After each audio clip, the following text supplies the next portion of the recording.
వరలక్ష్మీ వ్రతకల్పం పాటించేటప్పుడు చారుమతి ఏ విధంగా పూజ చెయ్యాలి అనేటటువంటి విషయాన్ని ఆమె యొక్క గుణముల చేత ప్రీతి పొందినటువంటి వరలక్ష్మీదేవి ఆమె యొక్క స్వప్నమునందు సాక్షాత్కరించి ఆ కల్పాన్నంతటినీ కూడా బోధ చేసినటువంటి విధం గురించి నేను ప్రస్తావన చేస్తున్నాను. ఎక్కడైతే ఆ కలశ స్థాపన చెయ్యాలని భావన చేశారో ఆ కలశ స్థాపన చేసేటటువంటి ప్రదేశాన్ని గోమయంతో శుద్ధి చేస్తారు.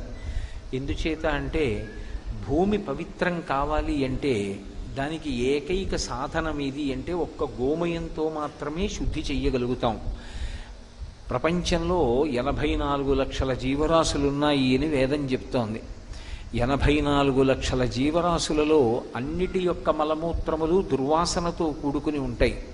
కానీ ఒక్క గోవు యొక్క మలం మాత్రం ఎప్పుడు సువాసనతో కూడుకుని ఉంటుంది. పైగా మనకి ఏదైనా మహోత్కృష్టమైనటువంటి కార్యం చేసేటప్పుడు మనం పంచగవ్య ప్రాసనము అని చేస్తాం. పంచగవ్య ప్రాసనము అంటే ఆవు నుంచి స్రవించేటటువంటి 5 పదార్థములు.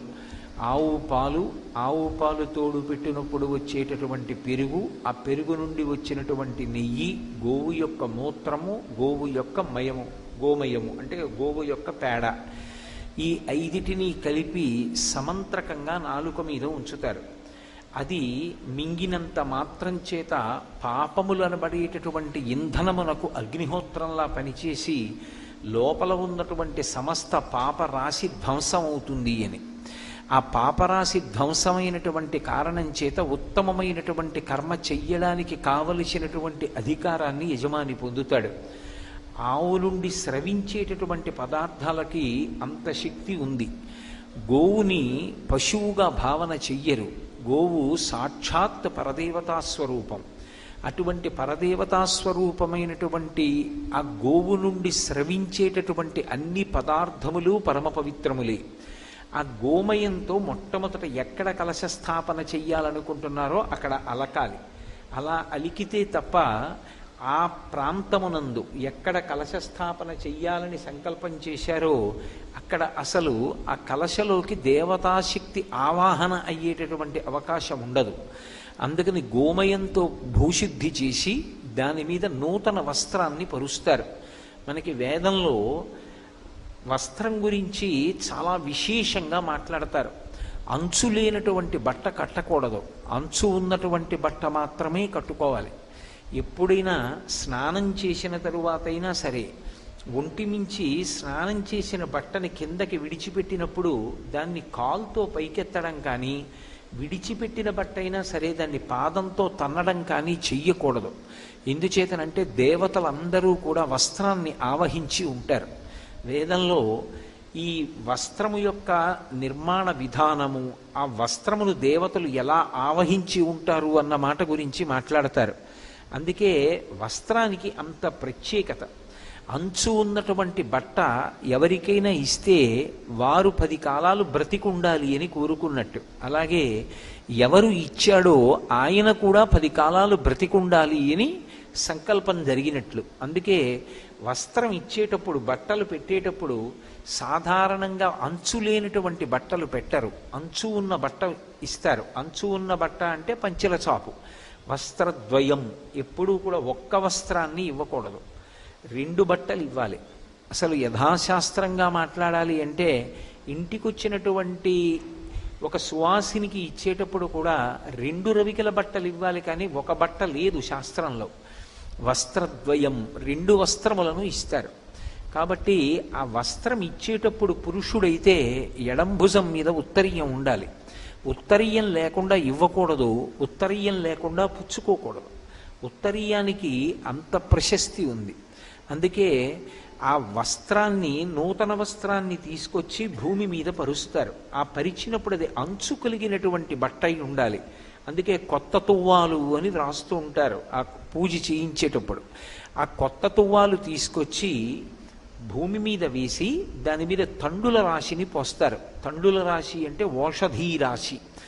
దానికి ఒక శక్తి ఉంటుంది. అది భగవంతుని యొక్క కిరణ స్పర్శ చేత, అంటే చంద్రకిరణ స్పర్శ చేత, సూర్యకిరణ స్పర్శ చేత అది ఓషధీతత్వాన్ని నింపుకుంటుంది. ఆ అటువంటి తండుల రాశిని అంటే బియ్యాన్ని పోసి దాని మీద కలశాన్ని స్థాపన చేస్తారు. మీరు ఎప్పుడూ ఒక విషయం జ్ఞాపకం పెట్టుకోవాలి, విశేషమైనటువంటి ఫలితములను ఇవ్వగలిగినటువంటి వ్రతము యొక్క కల్పాన్ని నిర్దేశం చేసేటప్పుడు నువ్వు ఖచ్చితంగా ఇంత ద్రవ్యాన్ని వినియోగిస్తేనే ఈ వ్రతాన్ని చెయ్యగలవు, లేకపోతే నువ్వు ఈ వ్రతాన్ని చెయ్యలేవని నిరుత్సాహపరిచేటట్టుగా ఎప్పుడూ కల్పం ఉండదు.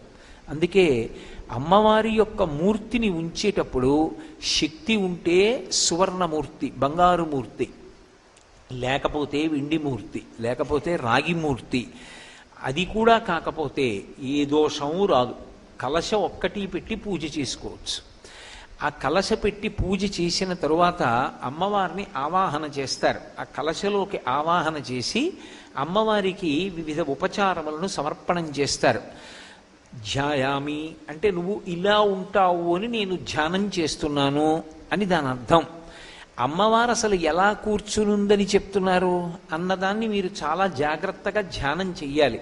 ఆవిడేదో పద్మాసని, పద్మకరి, ఆవిడ ఒక పెద్ద తెల్లటి పద్మంలో కూర్చుని ఒక కాలు చాపడమో రెండు కాళ్ళు చాపడమో చేసి కూర్చుందని భావన చేసి పూజ ప్రారంభం చేసిన తరువాత ఇక లౌకిక సంభాషణ చెయ్యకూడదు.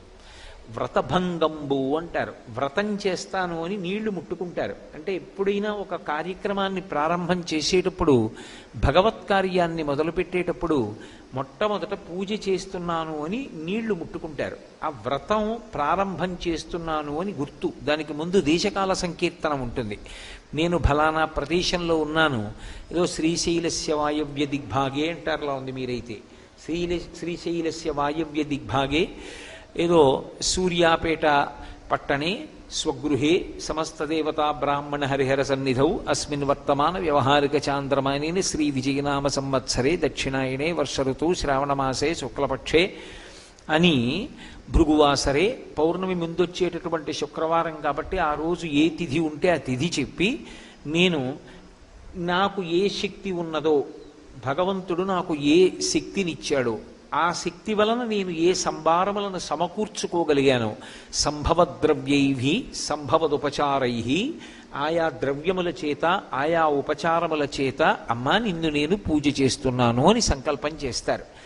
ఈ సంకల్పం చేసే ముందు వరలక్ష్మీ వ్రతంలో ఒక ప్రధానమైనటువంటి నియమం ఉంటుంది. నన్ను మీరు సహృదయంతో అర్థం చేసుకోవలసి ఉంటుంది. ఒక శాస్త్రాన్ని మాట్లాడేటప్పుడు అందరికన్నా గొప్పవాడెవరు అంటే భర్త. సీతమ్మ తల్లి రామాయణంలో ఒక మాట అంటుంది, దీనోవా రాజ్యహీనోవా యోమీ భర్త సమీ గురు తం నిత్యమనురక్తాస్మి యథారూపాం సువర్చల అంటుంది. భర్త దీనుడు కానివ్వండి, రాజ్యహీనుడు కానివ్వండి, యోమే భర్త సమీ గురువు. గురువు అంటే గురువు అని కాదు దాని అర్థం. గురువు అంటే బరువు అని. విశిష్టమైనటువంటి వ్యక్తి, దైవం ఆయన. అటువంటి ఆయన యొక్క అనుమతిని తీసుకుని పీట మీద కూర్చోవాలి. ఎందుకంటే సాధారణంగా పెళ్ళైన తరువాత దంపతులుగా కూర్చుని చేస్తారు. ఆడవారు ఒక్కరూ కూర్చుని వ్రతం చేస్తున్నారు అంటే అలా కూర్చునే ముందు దానికి భర్త యొక్క అనుమతి ఉండాలి. ఆయనే కదండి అన్నీ తీసుకొచ్చారు, ఆయనే కదా వరలక్ష్మీ వ్రతం చేయించుకోమన్నారు, మళ్ళీ ఆయనకి నమస్కారం చేసి కూర్చోవడం ఏమిటండి అని అనుకోకూడదు. భర్తకి నమస్కారం చేసి భర్త చేత అక్షతలు వేయించుకుని కూర్చోవాలి. స్కాంద పురాణంలో దీనికి సంబంధించి ఒక విశేషాన్ని వివరించేటటువంటి ఒక ఉపాఖ్యానం ఉంది. ఒక మహారాజుకి 2 భార్యలు ఉండేవారు, పెద్ద భార్య చిన్న భార్య. ఇందులో ఇద్దరూ కూడా భక్తి తత్పరత కలిగినటువంటి వాళ్ళు, ఎప్పుడూ భగవత్ సంబంధమైనటువంటి వ్రతములు చేస్తూ ఉండేవారు. పెద్ద భార్య ఏ వ్రతం చేసినా సరే ఆ వ్రతం చెయ్యడానికి పూర్వమే భర్తగారి పాదములకు నమస్కరించి ఆయన అనుమతిని పొంది అక్షతలు వేయించుకుని పీటల మీద కూర్చునేది. రెండవ ఆమె భర్తగారు చెప్తేనే కదా చేస్తున్నాం కాబట్టి ఆయనకి నమస్కరించకుండా కూర్చుని వ్రతం చేసేది. ఒకానొక సమయంలో హఠాత్తుగా ముగ్గురు ఏకకాలంలోనే శరీరం విడిచిపెట్టారు. ఒక ప్రత్యేక పరిస్థితిలో విడిచిపెడితే స్వర్గలోకం నుంచి వచ్చినటువంటి విమానం పెద్ద భార్యని మహారాజుని ఎక్కించుకుని వెళ్ళిపోతోంది. చిన్న భార్యని నరకానికి తీసుకెడుతున్నారు. ఆవిడ గోలు పెడుతూ ఆవిడంది, ఆవిడ ఎన్ని నోములు నోచిందో ఎన్ని వ్రతాలు చేసిందో అన్నీ నేను చేశాను, నన్ను ఎందుకు నరకానికి తీసుకెడుతున్నారని అడిగింది. నువ్వు చేసినటువంటి వ్రతములకు పూర్వము అసలు పూర్వాంగంగా భర్తకి నమస్కారం లేదు, ఆ భర్త యొక్క అనుమతి లేదు, ఆయన చేత అక్షతలు వేయించుకోలేదు, వేయించుకుని పీటల మీద కూర్చోలేదు. అందుకే ఆ వ్రతం చేసినా చెయ్యబడని వ్రతమే అవుతుంది. భర్త యొక్క అనుమతి అంత అవసరం. అలా ఉంటుందా అని మీరు అనుకోకండి. నేను నెలకి ఏదో కొన్ని వేల రూపాయలు నాకు జీతంగా ఇచ్చేటటువంటి ఉద్యోగం చేస్తున్నటువంటి కారణం చేత ప్రతిరోజు ఇన్ని గంటల నుండి ఇన్ని గంటల వరకు పని ఉందా లేదాతో సంబంధం లేదు, నేను అక్కడ కూర్చుంటాను అని ఒప్పందం. 10 నుంచి 5:30 వరకు అక్కడ కూర్చోవాలి. అందులో ఏమీ పని లేదు. కానీ ఏమీ పని లేదు కదండి, నేను బయటికి వెళ్ళిపోతున్నానంటే కుదరదు. పని లేకపోయినా బయటికి వెళ్లే ముందు పై అధికారి అనుమతి తీసుకునే వెళ్ళాలి.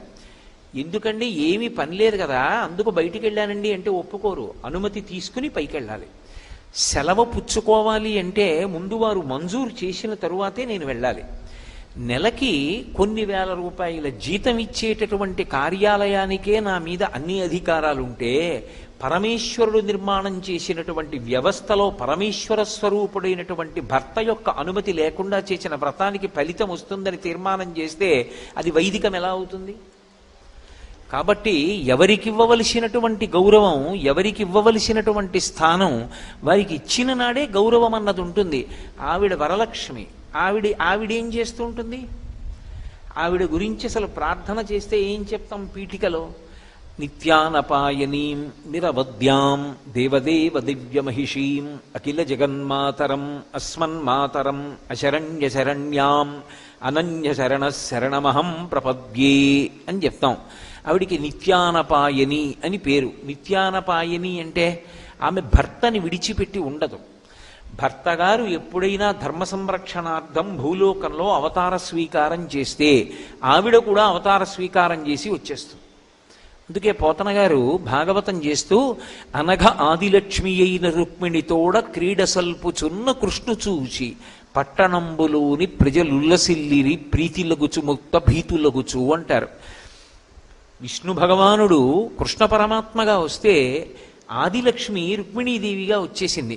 శ్రీరమ సీతగాగ నిజ సేవక బృందము వీర వైష్ణవాచార జనంబుగాగ విరజానది గౌతమిగాగ వికుంఠమున్నారయ భద్రశైల శిఖరగ్రముగాగ వసించు చేతనోద్ధారకుడైన విష్ణుడవు దాశరథి కరుణాపయోనిధి అంటాడు గోపరాజు గారి దాశరథి శతకంలో.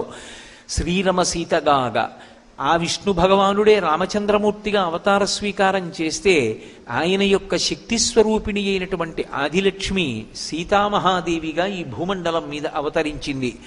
ఆయన ఎప్పుడెప్పుడు అవతార స్వీకారం చేస్తే ఆవిడ అప్పుడప్పుడు అవతార స్వీకారం చేస్తుంది. ఆవిడ ఏం చేస్తూ ఉంటుంది భర్త దగ్గర అంటే ఆవిడ ఎప్పుడూ చేసేది ఏది అంటే భర్త పాద సంవాహనం చేస్తూ ఉంటుంది, భర్త యొక్క పాదములు పడుతూ ఉంటుంది. అందుకే మనకి భాగవతంలో నవవిధ భక్తులు అని ఉన్నాయి. శ్రవణం కీర్తనం విష్ణోః స్మరణం పాదసేవనం అర్చనం వందనం దాస్యం సఖ్యం ఆత్మనివేదనం అని 9 రకాల భక్తులు. అంటే ఏ మార్గం ఒక్క మార్గాన్ని పట్టుకున్నా పరమేశ్వరుణ్ణే చేరుతారు. 9 మార్గాల్లోనూ వెళ్ళవలసిన అవసరం ఉండదు. ఇందులో ఒక్కొక్క మార్గాన్ని పట్టుకుని ఒక్కొక్కడు పరమేశ్వరుణ్ణి చేరిపోయాడు. శ్రవణం వినడం, పరీక్షిన్ మహారాజు గారు భాగవతాన్ని శ్రద్ధగా విన్నందుకు గాను పరమేశ్వరుణ్ణి చేరిపోయాడు. కీర్తనం, పరవశించి భగవత్కథ చెప్పినందుకు శుకమహర్షి భగవంతుణ్ణి చేరిపోయారు. శ్రవణం కీర్తనం విష్ణోః స్మరణం, ఎప్పుడూ భగవంతుణ్ణి తలుచుకోవడం ప్రహ్లాదుడు. ఏది చేస్తున్నా భగవంతుణ్ణి తలుచుకుని భగవంతుణ్ణి చేరిపోయాడు. కాబట్టి శ్రవణం కీర్తనం విష్ణోః స్మరణం పాదసేవనం, ఎప్పుడూ భగవంతుడి కాళ్ళొత్తడం అంటే లక్ష్మీదేవి. అర్చనం పృథుమహారాజు, వందనం అక్రూరుడు, దాస్యం హనుమ, సఖ్యం అర్జునుడు, ఆత్మనివేదనం బలిచక్రవర్తి. 9 భక్తులకి 9 మంది ఉదాహరణలు. అందులో లక్ష్మీదేవి ఎప్పుడు చూడండి ఆదిశేషుడి మీద శ్రీ మహావిష్ణువు పడుకుని ఉంటారు. ఆవిడెక్కడ ఉంటుంది? పక్కన పడుకుని కనపడదు, ఆయన పాదములు ఎత్తుతూ కనపడుతుంది. ఆఖరికి మనం వెంకటేశ్వర స్వామి వారి సుప్రభాతం చెప్పినా కూడా ప్రపత్తి అని చెప్తాం. సుప్రభాతం అయిపోయాక ప్రపత్తిలో ఒక మాట అంటాం, లక్ష్మీ మహీతదనురూప నిజానుభావ నీలాది దివ్య మహిషీక రపల్లవానాం ఆరుణ్య సంక్రమణత కిల సాంద్ర రాగౌ శ్రీవేంకటేశ చరణౌ శరణం ప్రపద్యే అంటాం. స్వామి నీ యొక్క కాళ్ళు నల్లగా నీలమేఘశ్యాముడు కనుక మబ్బు పట్టి నీరు పట్టిన మబ్బులో ఉంటాయి. నీ పాదములు అలా చాపి ఉంటే నా తల్లి లక్ష్మీదేవి నీ పాదములు ఎత్తుతూ ఉంటుంది. అప్పుడు ఆవిడ 2 చేతులతో ఒత్తడం ఇష్టం లేక నీ 2 కాళ్ళు ఒత్తడం కోసమని ఆ తల్లే నీలాది దివ్య మహిషీకర పల్లవానాం, ఆమెయే నీలాదేవి, ఆమెయే భూదేవి, ఆమె శ్రీదేవిగా మారిపోయి ఆయన పాదములు ఒత్తుతూ ఉంటుంది.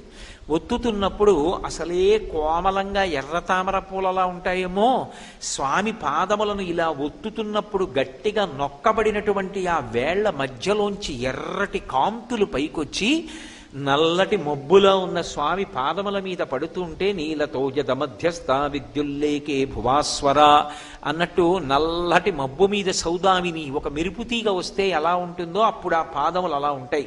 శ్రీవేంకటేశ చరణౌ శరణం ప్రపద్యే, అటువంటి నీ శ్రీచరణములను నేను శరణు చేస్తున్నాను అంటారు. అంటే శ్రీ మహావిష్ణువు ఎప్పుడూ లక్ష్మీదేవిని నా కాళ్ళ దగ్గర కూర్చుని కాళ్ళొత్తుతుండు అంటాడనుకుంటున్నారా మీరు? కాదు, ఆయన ఎప్పుడూ ఆ మాట చెప్పడు. పాదములను ఒత్తుట అన్న మాటకు అర్థం ఏమిటంటే భర్త యొక్క పాద సేవ చేసి భర్తను అనుగమించుట. ఆయన వినా ఇంకొకటి లేదు. ఆయన కీర్తి కన్నా నాకు జీవితంలో ఇంకొకటి అక్కరలేదు. ఆయన సంతోషము నా సంతోషము. నాకు సంతోషమయ్యది ఆయనకు ఒకవేళ అపఖ్యాతి కారణమైతే నాకు అక్కర్లేదు. అది ఆడదానిలో ఉండేటటువంటి గొప్పతనం. ఇది మగవాడికి లేదు. అందుకే మగపిల్లవాడు పుడితే వాడు ఒక వంశాన్నే తరింపచేస్తాడు. వాడు మహాభక్తుడు ధర్మాత్ముడైతే ఏ వంశంలో పుట్టాడో ఆ వంశం తరిస్తుంది. కానీ ధర్మాత్మురాలైనటువంటి ఆడపిల్ల పుడితే 2 వంశాలు తరిస్తాయి. ఏ ఇంట పుట్టిందో ఆ పుట్టినింటి వంశం తరిస్తుంది, ఏ ఇల్లు మెట్టిందో ఆ వంశం తరిస్తుంది. ఒక్క సీతమ్మ తల్లి పుట్టినందుకు ఇక్ష్వాకు వంశం విదేహ వంశం కూడా తరించాయి. ఎప్పుడూ భర్త యొక్క కీర్తి గురించి ఆలోచిస్తుంది. అలాగే భగవంతుడి గురించి భక్తుడు ఆలోచిస్తాడు. అందుకే భక్తిని నిర్వచనం చేస్తూ శంకరాచార్యులు వారు శివానంద లహరిలో అంకోలం నిజ బీజ సంతరయస్కాంతోపలం సూచిక సాధ్వీ నైజ విభం లతాక్షితిరుహం సింధు సరిద్వల్లభం ప్రాప్నోతీహ యథా తథా పశుపతే పాదారవిందద్వయం చేతో వృత్తి రూపేత్య తిష్టతి సదా సా భక్తిరిత్యుచ్యతే అంటారు. సాధ్వి నైజ విభం, సాధ్వి పతివ్రత అయినటువంటి స్త్రీ ఎప్పుడూ భర్త యొక్క సౌఖ్యము గురించి కీర్తి గురించి ఆలోచించినట్లు. రామాయణంలో సీతమ్మ ఎంతో కష్టంలో ఉంది. స్వామి హనుమ వచ్చి అన్నారు, ఎందుకమ్మా అంత బెంగ పెట్టుకుంటావు, నా భుజాల మీద కూర్చో, నిన్ను తీసుకెళ్లి ప్రశ్రవణ పర్వత శిఖరముల మీద కూర్చున్న రామచంద్రమూర్తి యొక్క పాదాల విందముల యందు సమర్పించి నేను ధన్యుడనవుతానన్నారు. ఆవిడంది, నువ్వే ఇంతున్నావా? ఎందుకని? అయినప్పటికీ శరీరాన్ని అంతటినీ కూడా కుంచింపచేసి పిల్లంత అయిపోయి ఉన్నారు. సూర్యే చాస్తం గతే రాత్రౌ దేహం సంక్షిప్య మారుతి వృషదంశకమాత్రసన్ బభూవ అద్భుత దర్శన. పిల్లంతున్నారు. నీకో ఇంత భుజమా? దాని మీద నేను కూర్చోనా? నువ్వు నన్ను సముద్రం దాటించి తీసుకెడతావా? కోతి బుద్ధి బయట పెట్టావయా అంది. అమ్మా, నా రూపింతే అనుకుంటున్నావా? చూడు నేనేమిటో అని ఒక్కసారి పైకి లేచారు. మేరు పర్వతం యొక్క శిఖరాలు ఎలా ఉంటాయో అలా పెరిగిపోయి కాల్చిన పెనం ఎలా ఉంటుందో అటువంటి దవడలతోటి దంస్ట్రలతోటి లేచి నిలబడ్డారు. మేరుమందర సంకాశౌ బభౌ దీప్తానల ప్రభ అగ్రతవ్యవతస్తేచ సీతాయా వనరోత్తమ. ఆవిడంది, నువ్వు ఎంత బలవంతుడవైనా కావచ్చు, ఎంత పెద్ద రూపమైనా కావచ్చు, నేను మాత్రం నిన్ను ముట్టుకుని నీ భుజం మీద కూర్చోను. ఎందుకో తెలుసా? భర్తుభక్తిం పురస్కృత్య రామదన్యస్య వానర న స్పృశామి శరీరంతో పుంసో వానర పుంగవ. భర్తయందు కలిగినటువంటి అపారమైనటువంటి భక్తి చేత నా భర్త రామచంద్రమూర్తిని ముట్టుకుంటాను తప్ప నువ్వు ఎంత నాకు కొడుకు లాంటి వాడివైనా పరపురుషుణ్ణి నేను స్పృశించను. కాబట్టి నేను నీ భుజాల మీద కూర్చోను. కానీ నువ్వు వెళ్ళి నా క్షేమవార్త చెప్పి రామచంద్రమూర్తిని తీసుకునిరా. రాముడు యుద్ధంలో ఈ లంకనంతటినీ నాశనం చేస్తాడు. అప్పుడు మళ్ళీ నేను రాముడితో కలిసి లంకాపట్టణానికి ఎడతానంది. ఎందుకని? ఆమె కానీ వెళ్ళిపోయింది అనుకోండి హనుమతోటి, రామచంద్రమూర్తి లక్ష్మణస్వామి లేనప్పుడు రావణాసురుడు అపహరించి తెచ్చాడు. రావణాసురుడు లేనప్పుడు హనుమ అపహరించి తీసుకెళ్లి రాముడికి ఇచ్చేశారు సీతమ్మని. రాముని యొక్క పరాక్రమం, రాముని యొక్క పౌరుషం ఎలా ప్రకాశిస్తాయి? వాడు దొంగతనంగా ఎత్తుకొచ్చి ఉండవచ్చు, కానీ పౌరుషవంతుడైనటువంటి రామచంద్రమూర్తి యొక్క భుజములు తాండవం చేసి ఆయన యొక్క కోదండ విద్యా పారంగత్వం పైకొచ్చి దాని వలన లంకాపట్టణం అంతా నశించిన తరువాత రాముడితో కలిసి వెడితేనే రాముని యొక్క కీర్తి ప్రతిష్టలు నిలబడతాయి. అంత కష్టంలో ఉన్న రాముని యొక్క కీర్తికి కళంకం వస్తుందని నేను రాను నీతో అంది సీతమ్మ. మరి రావణుడు నిన్ను పట్టుకుని అపహరించి తెచ్చినప్పుడు ముట్టుకున్నాడు కదమ్మా, అప్పుడు నాకు స్పృహ లేదు, వాడు తెస్తే నా దోషం కాదు, ఇప్పుడు స్పృహలో ఉన్నాను, నేను ముట్టుకోను. ఆయన అన్నాడు. ఈ మాట విని స్వామి హనుమ తెల్లపోయి అన్నారు, అమ్మా ఎవరంటారు ఈ మాట లోకంలో? ఎవరనరు. ఇంత కష్టంలో ఉన్న దాని దగ్గరికి వస్తే వెంటనే తీసుకెళ్ళవయ్యా అంటారు. అద్భుతం అమ్మా, నీకు తప్ప అన్యులకు చెల్లది ఈ మాట అంటారు. ఎప్పుడూ భర్త యొక్క కీర్తి ప్రతిష్టలకి కళంకం రాకూడదని నిరంతరము ఆలోచించి అడుగు వేసేటటువంటి లక్షణము కలిగినటువంటి స్త్రీని సాధ్వి పతివ్రత అని పిలుస్తారు. లక్ష్మీదేవి భర్త పాదముల దగ్గర కూర్చుంటుంది అంటే దాని అర్థం ఆయన పాదముల దగ్గర కూర్చోపెట్టి నువ్వు నా కాళ్ళొత్తుతూ ఉండని శాసించాడని కాదు. భర్త దైవము అని భావించి ఆవిడ పాద సంవాహనం చేస్తుంది. ఆవిడ కాళ్ళ దగ్గర కూర్చుంది, ఆయన ఎక్కడ పెట్టుకున్నాడు? ఆయన కాళ్ళ దగ్గర కూర్చోబెట్టుకోలేదు, గుండెల్లో పెట్టుకున్నాడు. అంటే ఏమిటి దాని అర్థం? కన్యాదానం చేసేటప్పుడు లక్ష్మిగా కన్యాదానం చేస్తారు, అల్లుణ్ణి నారాయణుడిగా చూస్తారు. అమ్మా నువ్వు ఆయనని అనుగమించు, నువ్వు ఏ స్థానాన్ని పొందాలో తెలుసా? ఆయన గుండెల్లోకి చేరిపోవాలి. ఆయన ఎక్కడిచ్చాడు స్థానం? లక్ష్మీం క్షీరసముద్రరాజతనయాం శ్రీరంగధామేశ్వరీం దాసీభూత సమస్త దేవవనితాం లోకైక దీపాంకురాం అని పిలుస్తాం. ఆ తల్లికిచ్చిన స్థానం వక్షస్థలం. అందుకే కదా ఇప్పటికీ పద్మావతీదేవి మీద స్తోత్రం చేస్తే ఈశానాం జగతోస్య వెంకటపతేర్విష్ణోహ పరాం ప్రేయసీం తద్వక్షస్థల నిత్యవాసరసికాం తక్షాంతి సంవర్ధినీం పద్మాలంకృత పాణిపల్లవ యుగాం పద్మాసనస్తాం శ్రియం వాత్సల్యాదిగుణోజ్వలాం భగవతీం వందే జగన్మాతరం అంటాం. ఆమె విష్ణువు యొక్క వక్షస్థలమునందు ఉంటుంది. అంటే ఆయన గుండెల్లో స్థానం ఇచ్చాడు, ఆమె ఆయన పాదములను పట్టుకుంది. అంటే ఆయనని అనుగమించిన కారణం చేత ఆమె ఆయన గుండెలలోకి చేరింది. ఒక్కొక్క వస్తువు వేరొక వస్తువులో కలవవలసినటువంటి విధానం ఉంటుంది. అంతేకాని నా అంత దాన్ని నేను, ఆయనంతటి వాడు ఆయన అండి అంటే ఆ దాంపత్యానికి అర్థం ఎక్కడుంటుంది నాకు చెప్పండి? దంపతులంటే ఇద్దరు కాదు, అందుకే అసలు ఇద్దరి మధ్యలోంచి కూడా వెళ్ళరు, వాళ్ళు ఒకరే. శారీరకంగా పైకి ఇద్దరుగా కనపడుతున్న దంపతులు తత్వతః ఒక్కరుగానే పరిగణింపబడతారు. అసలు వాళ్ళిద్దరి యొక్క ఆధ్యాత్మిక అభివృద్ధి కూడా ఒకళ్ళ మీద ఒకళ్ళది అలా ఆధారపడి ఉంటుంది. భార్య కాని వెళ్ళిపోయిందా శరీరం విడిచిపెట్టి, అంతే ఇక భర్తకి పుణ్యం చేసుకునే ద్వారాలన్నీ మూసుకుపోతాయి. ఎందుచేత అంటే భార్య కానీ వెళ్ళిపోతే తన కడుపున పుట్టినటువంటి ఆడపిల్లని కన్యాదానం చేయడానికి పీటల మీద కూర్చునే అధికారం కూడా ఇక పురుషుడికి ఉండదు. యజ్ఞయాగాది క్రతువులు చేసుకోకూడదు. ఎడం భుజం మించి ఉత్తరీయం ఉండడానికి వీల్లేదు, కుడి భుజం మీదే ఉత్తరీయం వేసుకోవాలి. అంటే నేను భార్యాహీనుడను అని చెప్పినట్టు. భార్యాహీనుడు కనుక ఆయనని మంగళప్రదంగా భావన చేసి పీటల మీద కూర్చోపెట్టారు. భార్య లేనటువంటి పురుషుడికి ఉత్తమమైనటువంటి కర్మలు చేసేటటువంటి అధికారం ఉండదు. పరమ పవిత్రమైనటువంటి సభలో వరలక్ష్మీదేవి యొక్క అనుగ్రహం చేత అందరూ పసుపు కుంకాలతో పిల్లపాపలతో సుఖంగా ఉండాలని కోరుకుని చెప్తున్నటువంటి సభలో రెండవ మాట నేను అసలు మాట్లాడను. కాబట్టి భార్యాభర్తలు అంటే వాళ్ళిద్దరూ కలిసి జీవితంలో తరించడానికి కూడా ఒకళ్ళ మీద ఒకళ్ళు అంత ఆధారపడతారు. అందుకే సనాతన ధర్మంలో భార్యకి కామపత్ని అన్న పేరు లేదు, ఆమె ధర్మపత్ని. ధర్మానుష్ఠానమునందు ఉపకరణంగా భర్తకి పక్కన బాసటగా నిలబడుతుంది.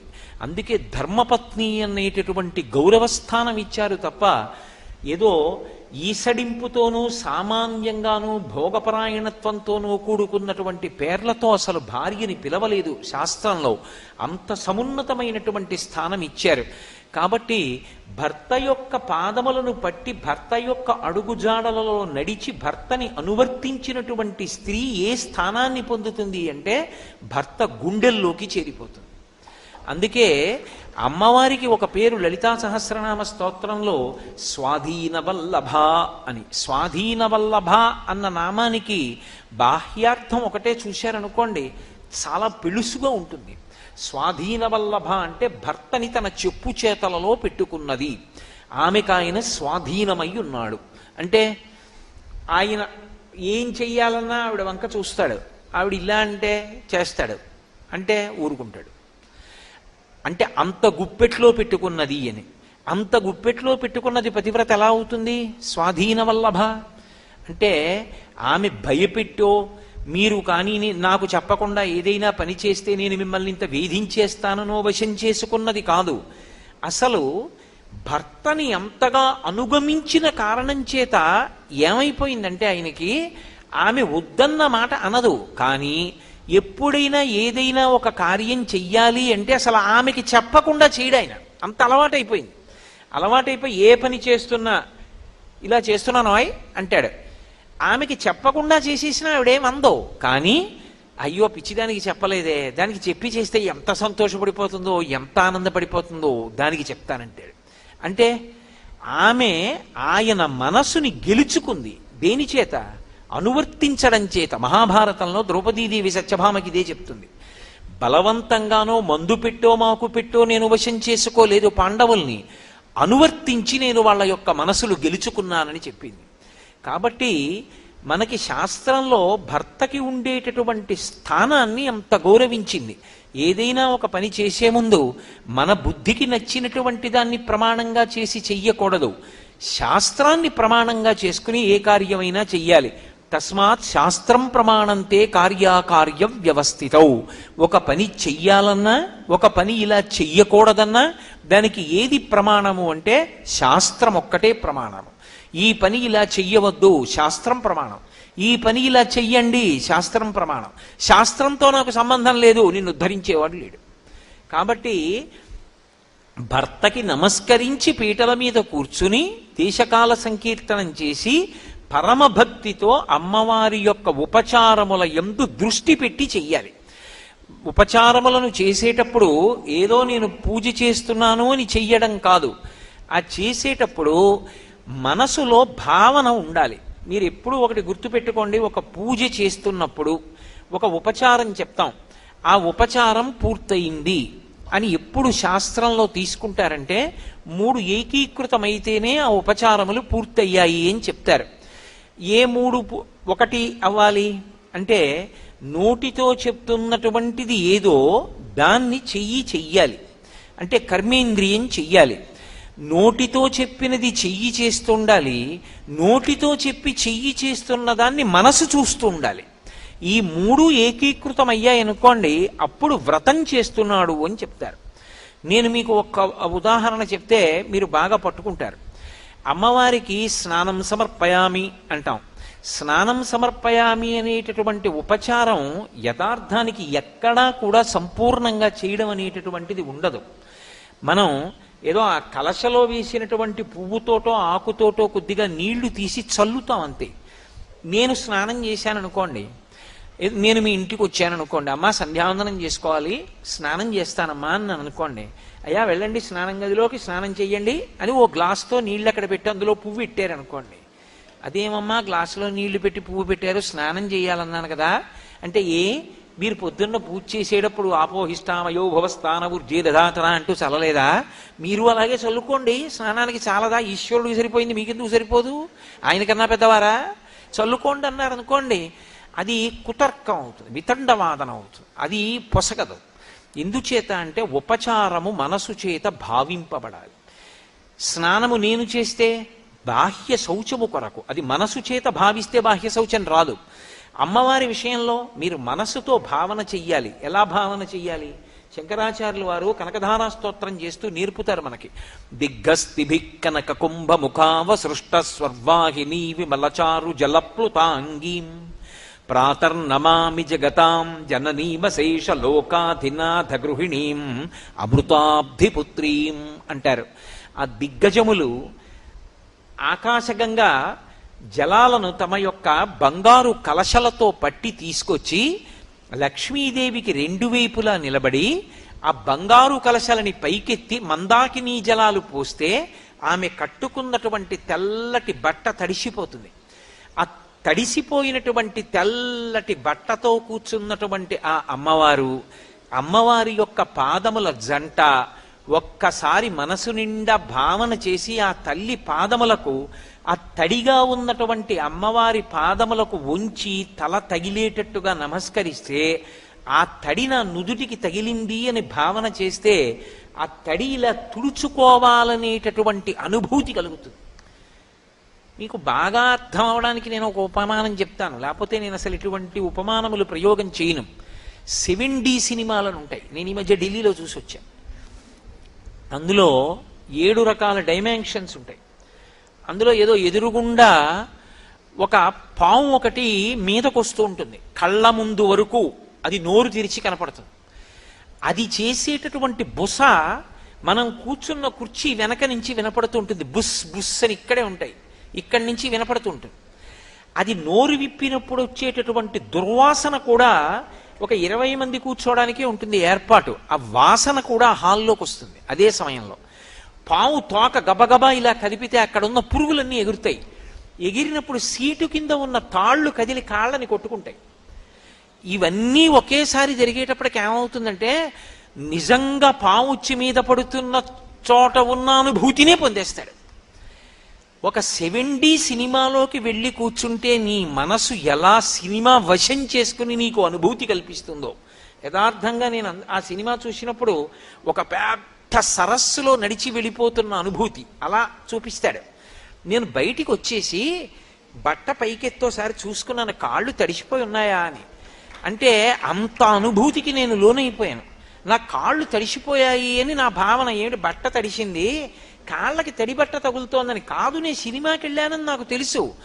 అయినా కాదు, నా కాళ్ళు పొడిగానే ఉన్నాయని రూఢం చేసుకోవడానికి గట్టు మీద కాలు పెట్టి చెప్పు ఇప్పి బట్ట పైకెత్తి చూసుకుంటుంటే నాతో వచ్చినటువంటి తల్లి ఒక ఆవిడంది, ఏం అలా చూసుకుంటున్నారు గురువుగారు అంది. అమ్మ నాకు కాళ్ళు తడిసిపోయిన అనుభూతి కలిగిందమ్మా అన్నాను.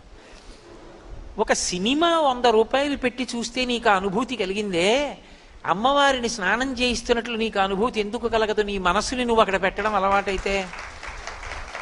అసలు ఆ దర్శనం అంటూ కలిగితే పువ్వుతో నీళ్లు చల్లడం వరకు ఉపచారం, దర్శనం నిజంగా దిగ్గస్థిభి కనక కుంభముఖావ సృష్ట స్వర్వాహినీ విమలచారు జలప్లుతాంగీం ప్రాతర్నమామి జగతాం జననీమశేష లోకాధినాథ గృహిణీం అమృతాబ్ధిపుత్రీం అని ఆ తల్లిని అలా చూసి తడిసిపోయి ఎర్రటి కాళ్ళు తెల్లటి గోళ్ళు తడిసి కరిగి కిందకి కారిపోతున్నటువంటి పారాణి కనపడుతుంటే ఒక్కసారి వంగి అమ్మవారి పాదముల దగ్గర తలపెట్టి నమస్కారం చేశారనుకోండి, ఇప్పుడు ఆ తడి మీ నుదిటికి అందుకుని ఆ పారాణి కరిగి మీ నుదిటికి అంటుకుంటే మీరు పూజ చేద్దామని పైకి లేచిన తరువాత వెంటనే తరువాత ఉపచారం జ్ఞాపకానికి వస్తుందా?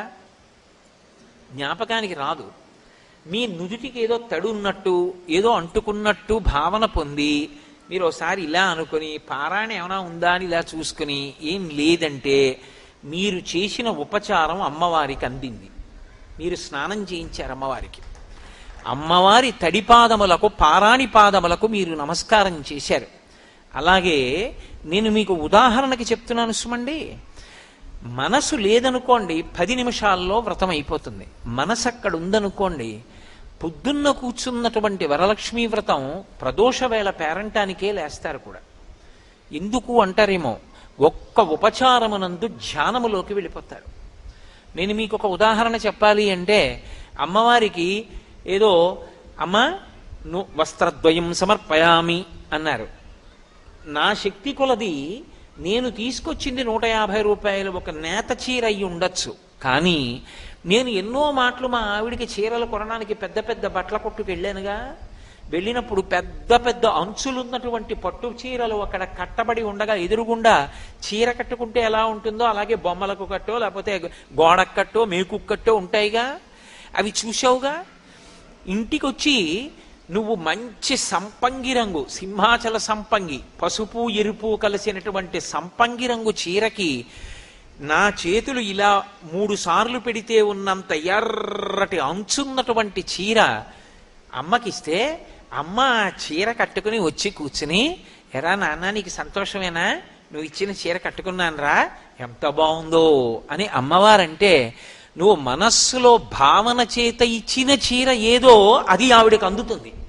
నువ్విక్కడ 1,00,000 రూపాయలు పెట్టి చీర పట్టుకురా, నీ మనసంతా మోగే సెల్ ఫోన్ మీద ఉంటే ఆ చీర ఆవిడికి వెళ్ళదు, ఆవిడికి అక్కర్లేదు. ఎందుకంటే గీతలో ఆయనే చెప్పాడు, పత్రం పుష్పం ఫలం తోయం యోమే భక్త్యా ప్రయచ్చతి. నాకు భక్తితో ఇచ్చింది పుచ్చుకుంటాను తప్ప భక్తి లేకుండా ఇచ్చింది పుచ్చుకోవడానికి అది నీదా, నేనిచ్చింది నాదే ఆ చీర. నువ్వు కొని నాకు ఇవ్వగలుగుతున్నావంటే కొనడానికి కావలసిన శక్తిని నీ ఎందు ప్రచోదనం చేసిన వాడిని నేనేదో ఒక విభూతిని నీ ఎందు పెట్టాను కాబట్టి నీకు నెలకు 50,000 వస్తున్నాయి కాబట్టి ఆ చీర కొన్నావు. ఆ విభూతిని వెనక్కి తీస్తే ఎవడుంచుకుంటాడు నేను ఉద్యోగంలో? కాబట్టి ఆ శక్తి నాది. కానీ నేను అడిగేది ప్రేమతో భక్తితో ఇస్తావా? అందుకే దళమైన పుష్పమైనను ఫలమైనను సలిలమైన బాజని భక్తిని కొలచిన జనులు అర్పించిన ఎలమిన్ రుచిరాన్నముగా ఎనుభుజింతున్ అంటాడు కుచేలోపాఖ్యానంలో. భక్తితో ఇస్తే చాలయా, అది ఆక పండ నీరా నాకు అక్కర్లేదు, తినేస్తానన్నాడు. అందుకే ఆ భక్తితో ఉపచార సమర్పణం చేశారనుకోండి, చేసినప్పుడు ప్రతి ఉపచారం దగ్గర కూడా మనసుని ఏకీకృతం చెయ్యాలి. చేతిని తేవడం కష్టం, ఉపచారానికి ద్రవ్యాన్ని అక్కడ పెట్టడం చాలా తేలిక, కానీ చేతిని ఉపయోగించడం తేలిక, మనసుని తేవడం చాలా కష్టం. ఎందుకో తెలుసా? మనస్సుకి అపారమైనటువంటి బలం ఒకటి ఉంటుంది, అది కర్మేంద్రియములను యాంత్రీకరిస్తుంది. దానికి ఆ శక్తి ఉంది. యాంత్రీకరించుట అన్న మాటకు అర్థం ఏమిటంటే, చూడండి, కొత్తగా సైకిల్ నేర్చుకుంటున్నాడు అనుకోండి ఒక పిల్లాడు, మీరు వెళ్ళి ఒరే నాన్న అని పిలిచారు, ఇప్పుడు మాట్లాడకండి పడిపోతానని వాడు జాగ్రత్తగా తొక్కుతాడు ఆ హ్యాండిల్ బార్ పట్టుకుని. వాడికి బాగా అలవాటు అయిపోయింది అనుకోండి, వాడిని మనం పిలవడం కాదు, వాడే వెళ్ళిపోతాం, మాయగారు బాగున్నారా అని ఓ చేత్తో ఇలా చూపించి మరీ వెళ్ళిపోతుంటాడు. ఒరే ఒరే జాగ్రత్త జాగ్రత్త అన్నే చెప్పాలి వాడికి. వాడికి సైకిల్ తొక్కడం వచ్చేసిన తర్వాత ఒక చేత్తో పట్టుకు తొక్కేసినట్టే మనసు ఏం చేస్తుందంటే యాంత్రీకరిస్తుంది. లక్ష్మీ అష్టోత్తరం చదువు అన్నారనుకోండి, పుష్పహి పూజయామి అంటారు అని మొదలు పెట్టారనుకోండి, మొదలు పెట్టగానే ప్రకృత్యై నమః వికృత్యై నమః అన్నారనుకోండి, అంతే, నీకు వచ్చుగా అలా చెప్పు. నువ్వు ఏం చేస్తావంటే చామంతి పూలు ఉన్నాయి కదా తీసివేస్తుంది. మరి అదేం చేస్తుంది? తత్కాల్లో టికెట్ దొరుకుతుంది అంటావా? ఒకవేళ తత్కాల టికెట్ దొరకకపోతే బస్సులు లేవు కనుక ఎలా వెళ్ళాలి కాకినాడ? ఏ ప్రత్యామ్నాయం పట్టుకోవాలి? విమానంలో వెడదామంటే టికెట్ ఒక్కొక్కటి 10,000 ఉంటే ఇప్పుడు ఎక్కడ తేను నేను 20,000? ఎవరినో అడిగితే ఏం బాగుంటుంది? ఏం చెయ్యాలి? ఈలోగా అయిపోతుంది లక్ష్మీ అష్టోత్తరం. టికెట్ మాట దేవుడెరివి. అప్పుడు అడుగుతుంది, మళ్ళీ చెయ్యి అంటుంది, అయిపోయిందిగా ఏం చేయమంటావు అంటుంది. అప్పుడు వెనక్కి వస్తుంది, ఓ అయిపోయిందా, ధూపమాఘ్రాపయామి, నీకు వచ్చుగా అగరత్తు దీపంలో పెట్టి చూపించు. అందుకని ఇప్పుడు మళ్ళీ ఏం చేస్తే బాగుంటుంది? కారులో వెళ్ళిపోతే మళ్ళీ ఇది అయ్యే లోపల ఇది తీసి ఇలా. మీరు ఏమనుకోకండి, ఒక మాట చెప్తాను. నేను ఏదైనా వాసన మీకు చూపిస్తాను, మంచి వాసన అని చెప్పి పువ్వు పట్టుకొచ్చి ఎంత మంచి పరిమళమోనండి పువ్వు అన్నాను అనుకోండి, ఏది అన్నారనుకోండి, నేను మీ దగ్గరికి వచ్చి ఇలా అన్నాను అనుకోండి, బుద్ధి ఉందా లేదా, ఏడు ఇలా తిప్పితే ఏడు ముక్కు దగ్గరికి పట్టరా అంటారా అనరా? ధూపానికి తిప్పడం ఎందుకండి ఇలాగా? పైగా నిప్పు నెరుసులన్నీ పడిపోయేంత వరకు వెలిగించేసి ఇలా బోర్లా పెట్టి అప్పుడు దాన్ని ఇలా ఇలా ఊపేసి ఆరిపోయిన తర్వాత ఇలా తిప్పేసి ఆ నెరుసులన్నీ ఆయన బట్టల మీద పడిపోతుంటే ఆయన దులుపుకు లేచి వెళ్ళిపోడు. నీ దిక్కుమాలిన పూజ, నువ్వు ఎవడు పుచ్చుకుంటాడు రైదని? ఎందుకు ఆ పూజ? అసలు భావనేది ఆవిడ మహాలక్ష్మి, ఆవిడ కూర్చుంది, నేను ధూపం ఇస్తున్నాను ఆవిడికి. కాబట్టి ఎక్కువ అగ్నిహోత్రం లేకుండా ఒక్కసారి ముక్కు దిగ్గిని ఇలా పెట్టి తీసేస్తే అది పొగ, అదేం పుస్తకం కాదు అక్కడే ఉండిపోవడానికి, అది అలా ముందుకు ఎడుతుంది. వెడుతుంది కాబట్టి వాసన వస్తుంది. నా ముక్కులో పెట్టక్కర్లేదు అగరత్తో, ఇలా ముక్కు దగ్గర పెట్టి తీసేస్తే చాలా పొగ వాసన తెలుస్తుంది. ఎందుకు ఇలా తిప్పడం అంటే అసలు నీకు మనసు అక్కడ ఉంటే కదా, నీకు మనసు అక్కడ ఉంటే ఏది ఎలా చెయ్యాలో అలా చేస్తావు. మనసు లేకపోతే నా ఇష్టం, ధూపానికి చుట్టూ తిప్పడం. ఎందుక చుట్టూ తిప్పడం అంటే ఏమో ఆయనకి తెలియదు, ఎవడో తిప్పాడు ఈయన తిప్పుతాడు. కాబట్టి త్రికరణములు ఏకీకృతము కావాలి. కనీసంలో కనీసం 16 ఉపచారాలు చేస్తారు షోడశోపచారములని. షోడశోపచారములలో ఒక్క ఉపచారం దగ్గర మనసు నిలబడితే చాలు, ఆవిడ పరమప్రీతి పొందుతారు. చాలా చోట్ల మీరు గమనించండి, శుద్ధ ఆచమనీయం సమర్పయామి అంటారు. ఎన్ని మాటలు ఇస్తారు? తమలపాకుతో తీసి ఇలా అంటారు, అంతే, అయిపోయింది ఆచమనీయం. నేనైతే అలా పుచ్చుకుంటానా? ఓం కేశవాయ స్వాహ ఆగుతానా గుటకేసే వరకు? ఓం నారాయణాయ స్వాహ గుటకేసే వరకు ఆగుతానా? ఓం మాధవాయ స్వాహ మళ్ళీ గుటకేసే వరకు ఆగుతానా? నాకైతే 3 మాటలు, లక్ష్మీదేవికి అయితే ఒక్క మాటనా? అదేం సిద్ధాంతం? ఆచమనీయం అంటే ఎవరికైనా 3 మాటలే అయినప్పుడు ఆవిడికి కూడా నువ్వు ఎన్ని మాటలు ఇవ్వాలి? 3 మాటలు ఇవ్వాలి. 3 మాటలు ఇచ్చినప్పుడు ఆవిడ గుటకెయ్యాలా? ఆవిడే చెయ్యిలా పట్టాలా? నువ్వు ఆ చేతిలో నీళ్లు పోస్తే ఆవిడ ఇలా పెట్టుకుని తాగాలా?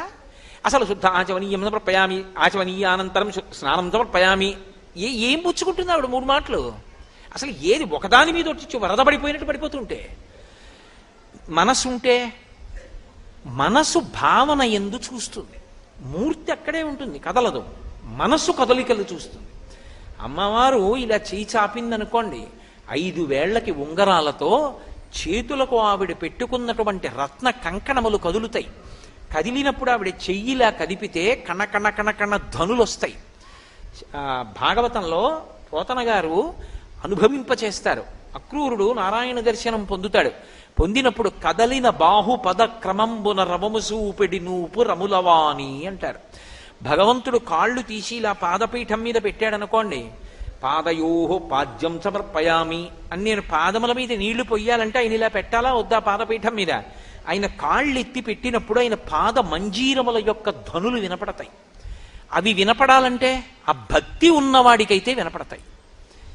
ఆ పాదములు అలా పెట్టినప్పుడు ఆచమనీయం అన్నప్పుడు ఆవిడ ఇలా చెయ్యి పెడితే సాక్షాత్ లక్ష్మి ఆమె ఇలా చెయ్యి చాపితే నీ దగ్గర ఎర్రటి పరదేవత యొక్క చేతి వంక చూసి ఆవిడ చేతిలో నీళ్లు పోస్తే ఆవిడ తీసుకుని కింది పెదవి దగ్గర పెట్టి లోపలికి పుచ్చుకుంటుంటే ఎంత పరవశంతో నువ్వు 3 మాటలు ఆచమనీయం ఇవ్వాలి.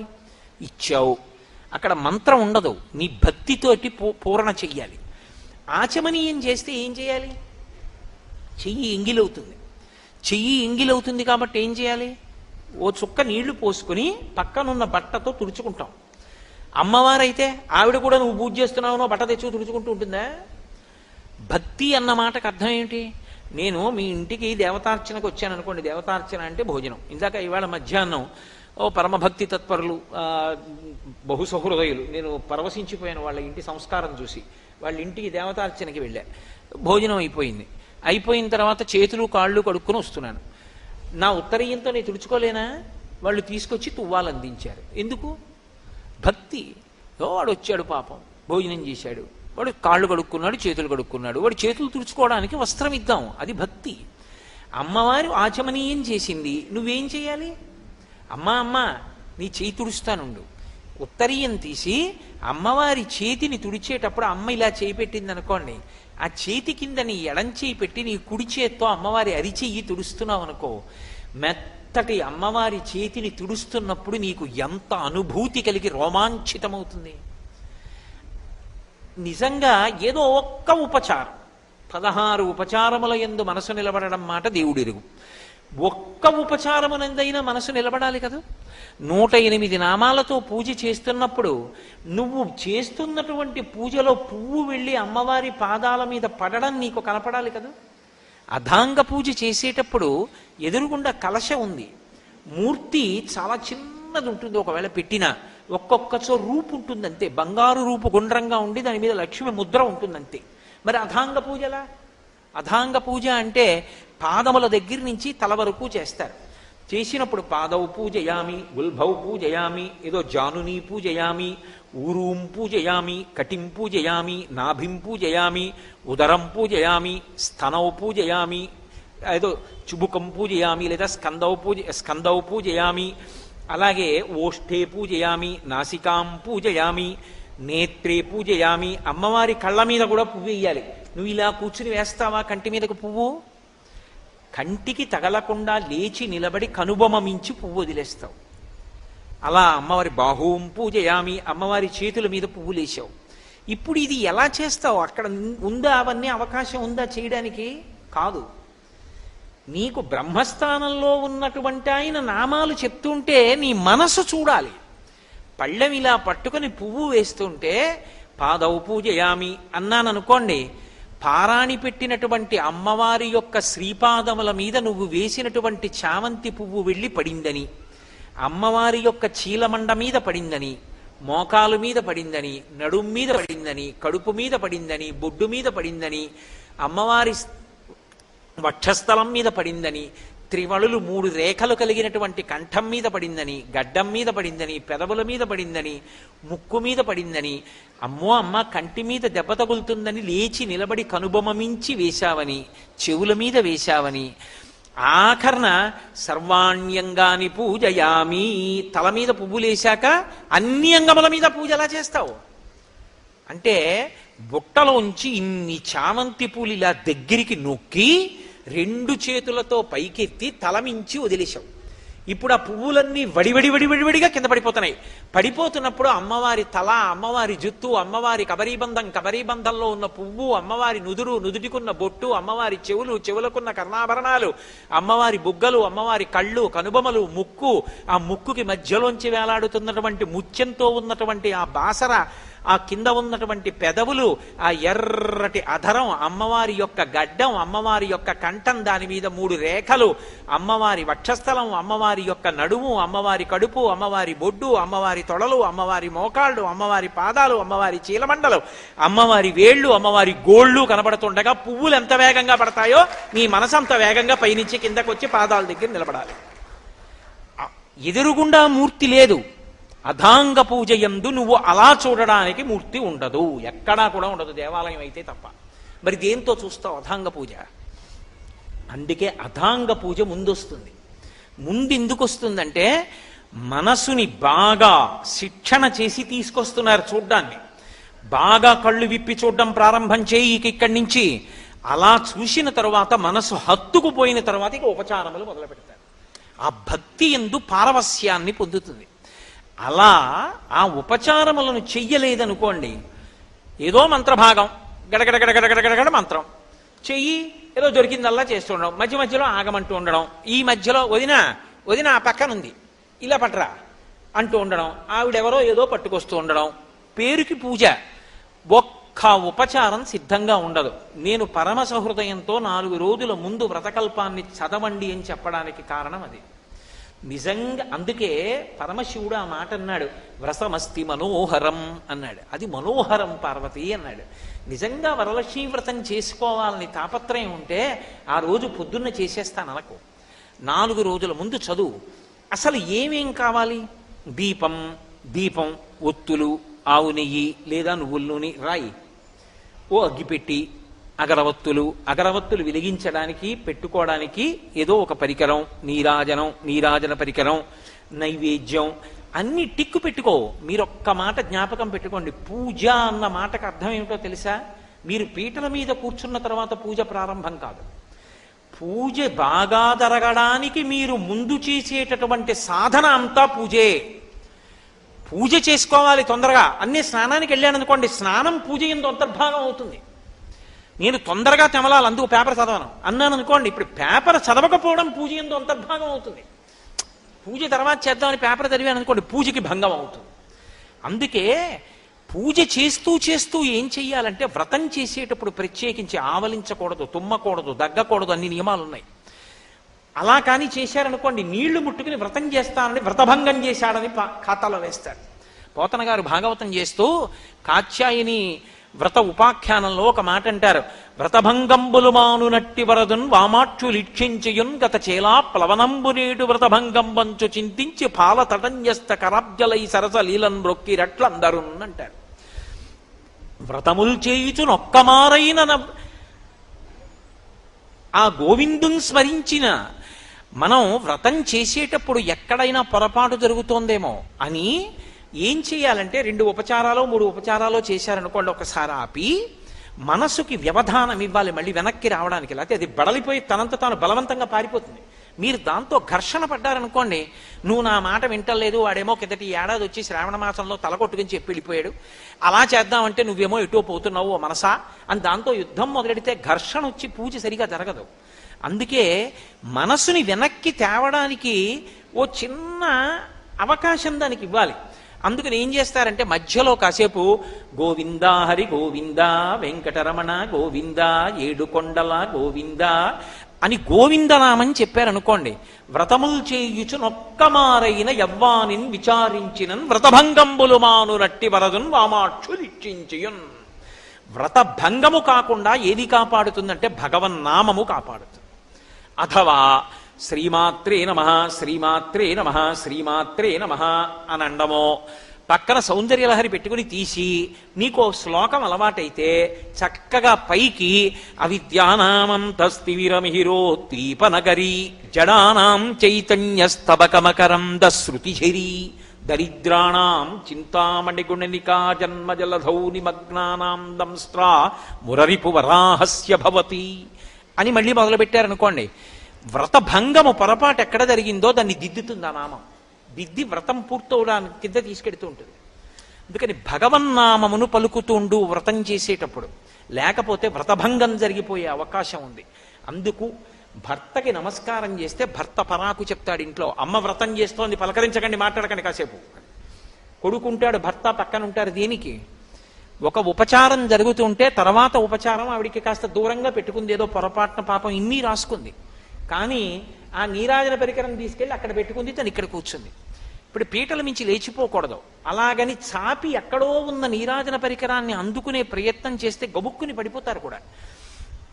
నైవేద్యం అయిపోయింది, తాంబూలం అయిపోయింది, అక్కడెక్కడో ఉంది నీరాజన పరికరం, రోజు పూజ చేయట్లా భర్త తెలియదు నీరాజనం ఇవ్వాలావిడని, కాస్త ఆ పరికరాన్ని దగ్గరికి తీసుకొచ్చి చేతికి అందిస్తాడు.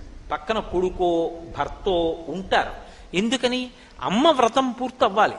వ్రతం పూర్తవడానికి వీళ్ళందరూ ఉపకరణం కింద నిలబడతారు. నిలబడితే అప్పుడు ఆ ఇంట్లో ఏమైంది? ఆవిడ ఒక్కతే కాదు వ్రతం చేస్తున్నది, అందరూ వ్రతమే చేస్తున్నారు. అది అమ్మ సేవ చేయడం వ్రతంలో. అంటే వ్రతం చేసుకుంటున్న అమ్మకి సేవ చేసి బిడ్డలు తరిస్తారు. కొడుకు పక్కన ఉండాలి, అల్లుడు ఉండాలి, పోని కూతురు ఎక్కడో పెళ్లి చేసుకుని కూతురు ఎక్కడో చేసుకుంటోంది, అల్లుడు అక్కడ ఉన్నాడు, కొడుకు ఉండాలి, కోడలు అత్తగారి పక్కన కూర్చుని చేసుకుంటోంది, భర్త పక్కన ఉండాలి. అంతేగాని ఆవిడ చేసుకుంటోందని నేను పేపర్ చదువుకోవడం టీవీ చూసుకోవడం కాదు. అసలు నిజంగా చెప్పాలంటే ఎవరు చేయించాలి వ్రతం అంటే భర్త చేయించాలి. ఎందుకని అంటే భర్త గురువు, ఆయన చేయించాలి వ్రతం. అథవా నీకు రాదు, పోని వదిలిపెట్టేసేయి. ఏ ఉపచారంతో నీరాజనం అన్నప్పుడు కర్పూరం వెలిగించేది దూరంగా ఉందని అర్థం కావట్లేదా? అదైనా దగ్గరికి తీసుకెళ్లి అందించాలి. పాపం బతికున్నంత కాలం వండి పెడుతోంది, ఒక్క వ్రతం చేసుకుంటున్నప్పుడు నీరాజన పరికరం అందించద్దు? తీసుకెళ్లి నీరాజన పరికరాన్ని దగ్గరగా అందించాలి. అప్పుడు ఆ ఇంట ఉన్నటువంటి ఐకమత్యతకి ఆ భక్తికి ఆవిడ ప్రీతి చెందుతుంది. ఇది చారుమతీ వృత్తాంతం చేత ప్రతిపాదింపబడిన విషయం. అందుకు శివుడు అన్నాడు, పార్వతి ఇది మనోహరం. మనోహరం అంటే మనస్సుని హరిస్తుంది. ఎప్పుడు? చూసే వాళ్ళకి వినే వాళ్ళకి కూడా అబ్బా ఎంత బాగుందో, నిజంగా ఎంత బాగా చేసుకుందో ఆవిడ వరలక్ష్మి వ్రతం, మా అందరికీ కూడానండి ఏమిటో వ్రతం చేసుకున్న అనుభూతి కలిగిందండి అంటారు. అంత గొప్పగా చెయ్యాలి. అంత గొప్పగా చెయ్యాలంటే చక్కగా శ్రావణ శుక్రవారం వస్తోంది అంటే లక్ష్మీవారం నాడు మధ్యాహ్నమే మామిడి మండలు తెచ్చుకుని తోరణాలు కట్టుకుని, అయిన దానికి కాని దానికి పనివాడు పనిపిల్ల తోరణాలు కట్టక్కర్లేదు, ఇంట్లో వాళ్ళు కట్టుకోవచ్చు తోరణం. ఓ తోరణం కట్టుకుని అదంతా కూడా వ్రతంలో అంతర్భాగం. నీ గుమ్మానికి అన్ని గుమ్మాలకి చక్కగా మామిడి తోరణాలు కట్టుకుని, శ్రావణ మాసంలో ఎక్కడ మామిడి పువ్వు మామిడికాయ ఉండదు, ఎక్కడికెళ్ళి మామిడి చెట్టుకి 4 మండలు కోసుకుంటారన్నా ఎవరు ఏమనరు. తెచ్చుకుని ఆకులు కట్టుకోవడం ఎందుకు? 4 కొమ్మలు నువ్వు వెళ్ళి తెచ్చుకోలేవు. తెచ్చుకుని చక్కగా తోరణం కట్టుకుని ఇంటికి లక్ష్మీప్రదంగా గడపలన్నిటికీ కూడా పసుపు రాసుకుని బొట్లు పెట్టుకుని అది వ్రతమస్తి మనోహరం. ఏవేవి లక్ష్మీ స్థానములో ఆ లక్ష్మీ స్థానములన్నీ కూడా అలంకృతము కావాలి. అసలు లక్ష్మీదేవి పరవశించిపోవాలి ఆ ఇంటి ఉత్సాహానికి. అదంతా కూడా ప్రకటనమయ్యేది పూజలో. అసలు దానికి ముందు నేపథ్యం ఎంత సంతోషమో ఆ వ్రతం చేయడంలో. అంత మనోహరంగా ఆ వ్రతం చేస్తే అదంతా పూర్తి చేసి తోర పూజ అంటారు. అంటే ఈమె వ్రతమాచరణ పూర్తి చేసినది అని నవగ్రంథులని 9 గ్రంథులకు పూజ చేస్తారు. ఒక్కొక్క ముడి ఒక్కొక్క రకమైన అభ్యున్నతికి కారకం. మనకి ఎప్పుడైనా జ్ఞాపకం పెట్టుకోండి, 9 మీదే ఆధ్యాత్మ తత్వం అంతా నడుస్తుంది. వినాయక నవరాత్రులు, శారదా నవరాత్రులు, వసంత నవరాత్రులు. ఏమిటి నవరాత్రులు? రాత్రులు ఏం చేశాం మనం? రాత్రి ఏమైనా పూజ చేస్తామా? పోనీ శివరాత్రి అంటే జాగరణ చేస్తాం. మరి నవరాత్రులు ఏమిటి? 9 రాత్రులు ఏం చేస్తారు? ఏమీ చేయరు. ఎప్పుడు ఎలా పడుకుంటారో అలా పడుకుంటారు. మరి రాత్రులు అన్న పేరు ఎందుకు వచ్చింది అంటే మీరు ఒకటి బాగా గుర్తుపెట్టుకోండి, 9 తర్వాత ఏమొస్తుంది? 10 వస్తుంది. 10 అంకె కాదు, సంఖ్య. 2 ఉంటాయి కాబట్టి 9 అంకె. అంకెలలో పెద్దది 9. అంకెలు దాటిపోతే 10 వస్తుంది. 10లో ఏముంటాయి? 1 ఉంటుంది, పక్కన 0 ఉంటుంది. ఆ 1 ఏమిటి? పరమాత్మ. అది తప్ప ఇంకొకటి లేదు. దాని పక్కన నువ్వేమయ్యావు? 9 పూర్తి చేస్తే పూర్ణమద పూర్ణమిదం పూర్ణాత్ పూర్ణముదచ్యతే పూర్ణస్య పూర్ణమాదాయ పూర్ణమేవావశిష్యతే. పూర్ణమయ్యావు. అది 10. 9 చేస్తే 10లోకి వెళ్ళిపోతావు. ఆ 10లోకి వెళ్ళిపోవడానికి 9 చెయ్యాలి నువ్వు. పూర్ణత్వం పొంది 1 పక్కకి వెళ్ళిపోతే 0కి పక్కన 1 లేదనుకోండి, విలువ లేదు. కానీ 0 0గా ఆధ్యాత్మతత్వంలో గొప్పది. అప్పుడు సంఖ్యలలో మొదటిదాని అయిపోతావు, 10 అయిపోతావు, 1 పక్కకి చేరిపోతావు. అలా చేరిపోవడానికి నవరాత్రులు. మరి రాత్రి ఏమిటి? రాత్రి అంటే చీకటి. చీకట్లో ఏమవుతుంది? సత్యాసత్య వస్తు వివేకం పోతుంది. అది తాడో తెలియదు, పామో తెలియదు. దీపం వచ్చిందనుకోండి తెలిసిపోతుంది. అక్కడికి తీసుకొచ్చి చెక్ బుక్ పెట్టండి, LIC పాలసీ పెట్టండి, లేకపోతే చదువుకున్న డిగ్రీ సర్టిఫికెట్ పెట్టండి, ఉద్యోగం ఆర్డర్ పెట్టండి, లేకపోతే మీకు ఎన్ని సన్మాన పత్రాలు ఉన్నాయో అవి తీసుకొచ్చి అక్కడ పెట్టండి. అది తాడో పామో ఏం తెలియదు. దీపం పట్టుకొస్తే తెలుస్తుంది తాడో పామో. అలా 9 రాత్రులు అన్న మాటకు అర్థం ఏమిటంటే చీకటి, జన్మ పరంపరల యందు ఉన్నటువంటి అజ్ఞానం అనేటటువంటి చీకటి పోవడానికి 9 రోజుల ఉపాసన 1 పక్కన 0గా పూర్ణత్వంలోకి తీసుకెళ్తుంది. అలా తీసుకెళ్ళగలిగినటువంటి శక్తి నాకు అనుగ్రహింపబడాలి. ఆ పూర్ణత్వం ఇక్కడి నుంచి అక్కడ వరకు వెళ్ళాలి నాకు. పూర్ణము అన్న మాటకు అర్థం నిండుగా ఉండుట. అందుకే మనకి సనాతన ధర్మంలో లేదు అన్న మాట వాడరు. లాకి ఏత్వం ఆ ఇంట్లో తెలియదు అంటారు. ఏమైనా అడిగితే ఒకవేళ నిజంగా లేవు అనుకోండి, నిండుకున్నాయండి అంటారు. మంగళప్రదంగా చెప్తారు. అయ్యా మీ ఇంట్లో కొద్దిగా ఉప్పు ఉందేమిటి? ఉప్పు అసలు లేదన్న మాట వాడరు. అయ్యా మీ ఇంట్లో కందిపప్పు ఉందేమిటండి అన్నారు అనుకోండి, అయ్యో నిన్ననే కందిపప్పు నిండుకుందే అంటారు. నిండుకుందే అంటే లేదు అన్న మాట వాడకుండా నిండుకుంది అంటే కందిపప్పు లేదు అని ఇంకొకలా చెప్పినట్టు తప్ప అమంగళకర వాక్కు ప్రయోగించరు. అలా పూర్ణత్వం పొందడం అంటే ఇక్కడ పూర్ణత్వం దగ్గర నుంచి పూర్ణం అంటే ఎలా ఉండాలి? తరిగిపోవడం ఉండకూడదు. తరగకుండా ఎలా ఉంటుందండి? తరగకుండా ఉంటుంది. 2 కారణాల చేత ఉంటుంది. ఒకటి, భగవత్ అనుగ్రహం ఉంటే మీరు ఎంత ఖర్చు పెడుతున్నారో అంతా వస్తుంది. ఎలా వస్తుంది అంటే నూతిలోకి నీరు వచ్చినట్టు. నూతిలో నీరు తోడుతూనే ఉన్నాడు, జలం పుడుతూనే ఉంది. ఎక్కడి నుంచి నీరు వచ్చింది నీకు తెలియదు, తోడడం ఒక్కటే నీకొచ్చు. అలా ఎంతమందికి ఎన్ని పెట్టు ఆ ఇంట సమృద్ధి కలుగుతూనే ఉంటుంది. దేని చేత? దేని చేత ఈశ్వరుడు ఆ శక్తిని ఇస్తాడో తెలుసా? ఆ ఇంట ఎప్పుడో ఎవరో ఒక మహాత్ముడు కాళ్ళు కడుక్కున్నాడు, దానికి ఇస్తాడు ఆ శక్తి. కాళ్ళు కడగడం అన్న మాట అర్థం ఏంటో తెలుసా? అందుకే ఒక మాట అడుగుతారు, మీ ఇంట పెద్దలు ఎవరైనా కాళ్ళు కడిగారా అంటారు. పెద్దలు కాళ్ళు కడుగుట అన్న మాటకు అర్థం ఏంటంటే బురదంటుకుందని కడుక్కోవడం కాదు. అన్నం తింటే వాళ్ళ ఇంట్లో భోజనం చేస్తే వాళ్ళ ఇంట్లో కాళ్ళు కడుక్కుని వెళ్ళిపోతారు. అసలు ఎప్పుడు భోజనం చేసినా కాళ్ళు కడుక్కోవాలి. కాళ్ళు కడుక్కుని వెళ్ళిపోయారనుకోండి, అలా తనని నమ్ముకున్నటువంటి పరమ భాగవతోత్తముడు ఒకడు ఇంటికొచ్చి ఏదైనా తిని కాళ్ళు కడుక్కుని వెడుతున్నాడు అనుకోండి, సింహాసనంలో ఉన్న పరమాత్మ పరవశించిపోతాట. వాడు కోరుకున్నవాడు కాడురా, వాడికి నేనున్నాను, వాడేం లేక కోరుకుని ఇళ్ళు తిరిగేవాడు కాడు. వాడు ఏదో నా కార్యం మీద వచ్చాడు. నా కార్యం మీద వచ్చిన వాడికి అన్నం పెట్టావు, వాడి కడుపు నిండింది. వాడు ఎంత సంతోషించాడో. వాడు నీ ఇంట కాళ్ళు కడుక్కుని వెళ్ళిపోయాడు. వాడు కాళ్ళు కడుక్కుని వాడు బ్రేవుమని త్రేణిస్తే, రామాయణంలో చెప్తారు, వాడు బ్రేవుమని తేనిస్తే దేవతలందరూ కూడా పరిపుష్టి కలగాలి ఇంటికని ఆశీర్వచనం చేస్తారు. వాడి కడుపు నిండింది.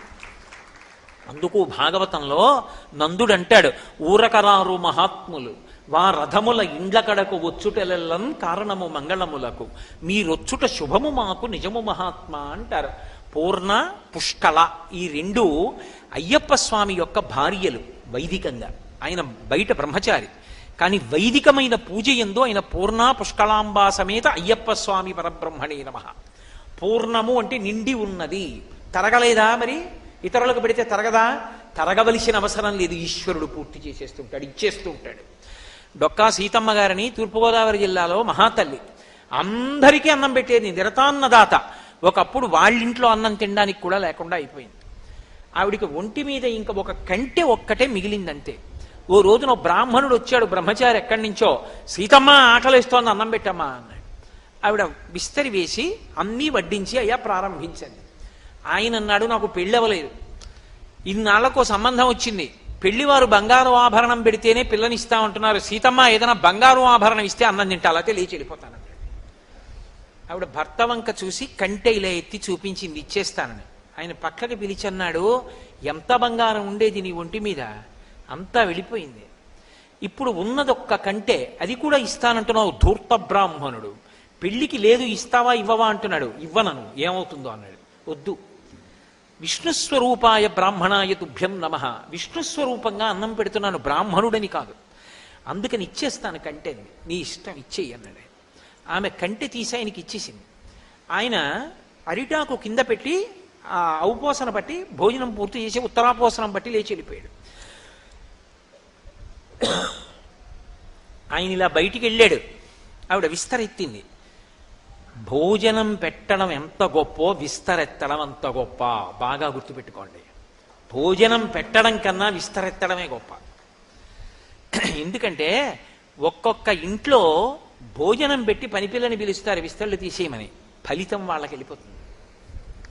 ఎవరు తీస్తారు అంటే యజమాని తీస్తాడు. నేను ఈ విషయం గొప్పకి చెప్పుకుంటున్నాను అనుకోకండి. నా ఇంట నేను ఎప్పుడైనా ఎవరికైనా పరమాత్మ నాకు దేవతార్చన చేసే శక్తినిస్తే వాళ్ళ విస్తళ్ళు నేనే ఎత్తుతాను. ఎందుకనంటే అది గొప్ప కోసం కాదు. అందరూ భోజనం చేసి లేచి వెళ్ళిపోతే రామకృష్ణ పరమహంస తన గడ్డంతో విస్తళ్ళు తీసేశాక గడ్డంతో తుడిచేవారు. ఎందుకంటే చేత్తో తుడవచ్చు కదా అంటే, ఆయన అనేవారు, పరదేవత ఇన్ని చేతులతో అన్నం తింది, మా అమ్మ అన్నం తిన్నప్పుడు పడ్డ ఎంగిలి మితుకులు చేత్తో తుడవన, మెత్తటి గడ్డంతో తుడుస్తానని తుడిచేవారు. ఆ రోజు రాత్రి శ్రీ మహావిష్ణువు స్వప్నంలో దర్శనమిచ్చారు. సీతమ్మ, నీ చేతి అన్నం తిందామనుకున్నాను, చిన్న పరీక్ష పెట్టి తిన్నాను. అందరికీ అన్నం పెట్టే నారాయణమూర్తికి అన్నం పెట్టావు సీతమ్మ, ఇవాళ నీ జన్మ ధన్యం. నీ ఇంట లేకపోవడం అన్నది ఉండదు. మీ ఆయన బెంగ పెట్టుకున్నాడు, ఐశ్వర్యం అంతా అయిపోయిందని. అక్కర్లేదులే, ఎంత పెట్టారో అంతా మీకు దొరుకుతుందన్నాడు. మీ ఇంట అన్నదానానికి లోటు లేనంత దొరుకుతుంది, బెంగ పెట్టుకోకన్నాడు. ఆ రోజు సాయంకాలం ఎప్పుడూ దున్నే పొలమే, 50 ఏళ్ల నుంచి దున్నుతున్నాడు ఆయన. వెళ్ళి గుణపం పెట్టి ఏదో తవ్వుతున్నాడు. ఠంగున శబ్దం వచ్చింది. చీకటి పడుతోంది. బిందె పైకి తీసి, ఏమిట్రా బిందె వాసిని కట్టిందని ఇంటికి తెచ్చి గుడ్డ విప్పి వంపారు. బంగారు కణికలు పడ్డాయి అందులోంచి. దాంతో అన్నదానం అలా చేస్తూనే ఉన్నారు వాళ్ళు. కాబట్టి పూర్ణ అంటే తరిగిపోవడం అన్నది ఉండదు, ఎప్పుడూ ఆ నిండుతనం అలాగే ఉంటుంది.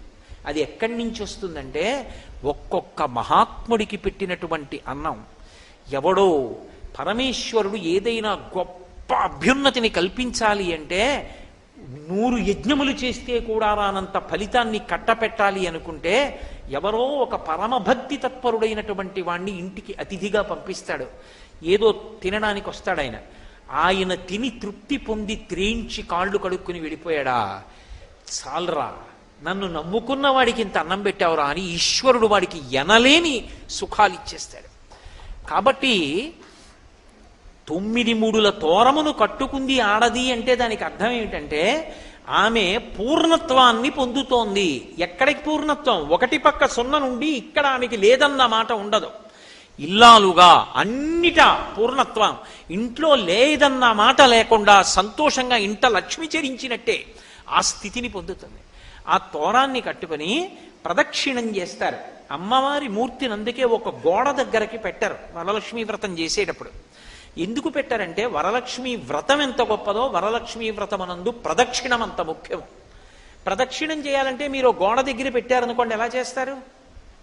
మీరు చేయలేరు. ప్రదక్షిణం చెయ్యాలంటే ఒక గది మధ్యలోకి ఉంచాలి. ఉంచితే మీరు ప్రదక్షిణం చెయ్యగలరు. ప్రదక్షిణం అన్న మాటకు అర్థం ఏమిటి? దక్షిణం అంటే కుడి, వామ అంటే ఎడమ. ప్రదక్షిణం. దోషం అంటే చీకటి. దోషం అంటే ఏదో తప్పు అని కాదు. దోషము అంటే చీకటి అని సంస్కృతంలో. ప్రదోషం అంటే చీకటి పడడానికి ముందున్న కాలము ప్రదోషం. అలాగే ప్రదక్షిణం అంటే దక్షిణం అంటే కుడి. ప్రదక్షిణం ఎప్పుడూ కుడివైపుకు ఉంచి తిరుగుట. ఎప్పుడూ కుడివైపుకు ఉంచి తిరగడం అంటే ఏదో తిరగడం కాదు. నేను ఇప్పుడు ఇలా నడిచొచ్చాను అనుకోండి, అప్పుడు ఈ రెండు మైకులు లేదా ఈ ఆసనం నా కుడి చేతి వైపుకుంటాయి కదూ. నేను ఇలా నడిచాను అనుకోండి, నా కుడి చేతి వైపుకుంటాయి. నేను మళ్ళీ ఇలా నడిచొచ్చాను అనుకోండి, నా ఎడం చేతి వైపుకుంటాయి కదా. అలా ఒకసారి వెళ్ళినప్పుడు కుడి చేతి వైపుకుంది, ఇలా తిరిగి వస్తే ఎడం చేతి వైపుకుంది. అలా రాకూడదు.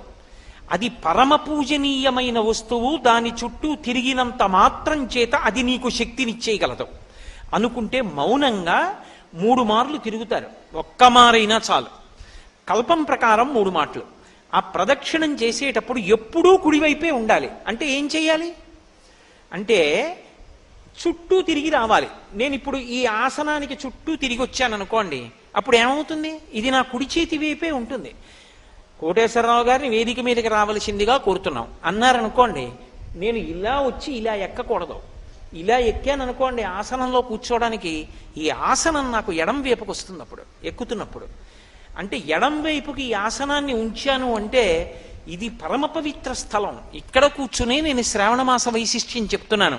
కాబట్టి ఈ ఆసనానికి ఓ పవిత్రత ఉంటుంది. దీంట్లో మీరెవరు ఎందుకు కూర్చోలేదు? ఇది ఆయన కూర్చుని ఇందులోంచి మంచి మాటలు చెప్తాడని.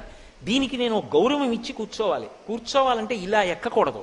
నేను ఇలా తిరిగి వచ్చి ఇటువైపు నుంచి ఎక్కి కూర్చోవాలి. అంటే అప్పుడు ఇది కుడి చేతి వైపు ఉంటుంది నాకు. అంటే అసలు దీనికి గౌరవం ఇవ్వని నాడు నేను ఇందులో కూర్చుని గౌరవప్రదమైన విషయం చెప్పడానికి అర్హత లేని వాడిని అవుతాను. ప్రదక్షిణం అంటే కుడి చేతి వైపు కుంచి గుండ్రంగా తిరుగుతారు. దాని చుట్టూ తిరుగుతున్నాను అనుకోండి, ఇప్పుడు ఈ ఆసనం చుట్టూ తిరిగాను అనుకోండి, నేను ఇలాగా కుడి చేతి వైపే ఉంటుంది నేను తిరుగుతున్నప్పుడు. కుడి చేతి వైపు ఉంచాను అన్న మాటకు అర్థం ఏమిటంటే అది పరమ పూజనీయమైనది అని గుర్తు. ఇప్పుడు ఈ వేదిక మీద కూర్చున్నాను, సాయిబాబా గారి మూర్తి ఎటు ఉండాలి? అటు ఉండాలి. ఎందుకని? ఆయన పరమ పూజనీయుడు. పరమ పూజనీయుడైన సాయిబాబా గారి మూర్తిని తెచ్చి ఇటు పెట్టకూడదు. ఎడం చేతి వైపుకుంటే అప్రధానుడు అవుతాడు, కుడి చేతి వైపుంటే ప్రధానుడు అవుతాడు.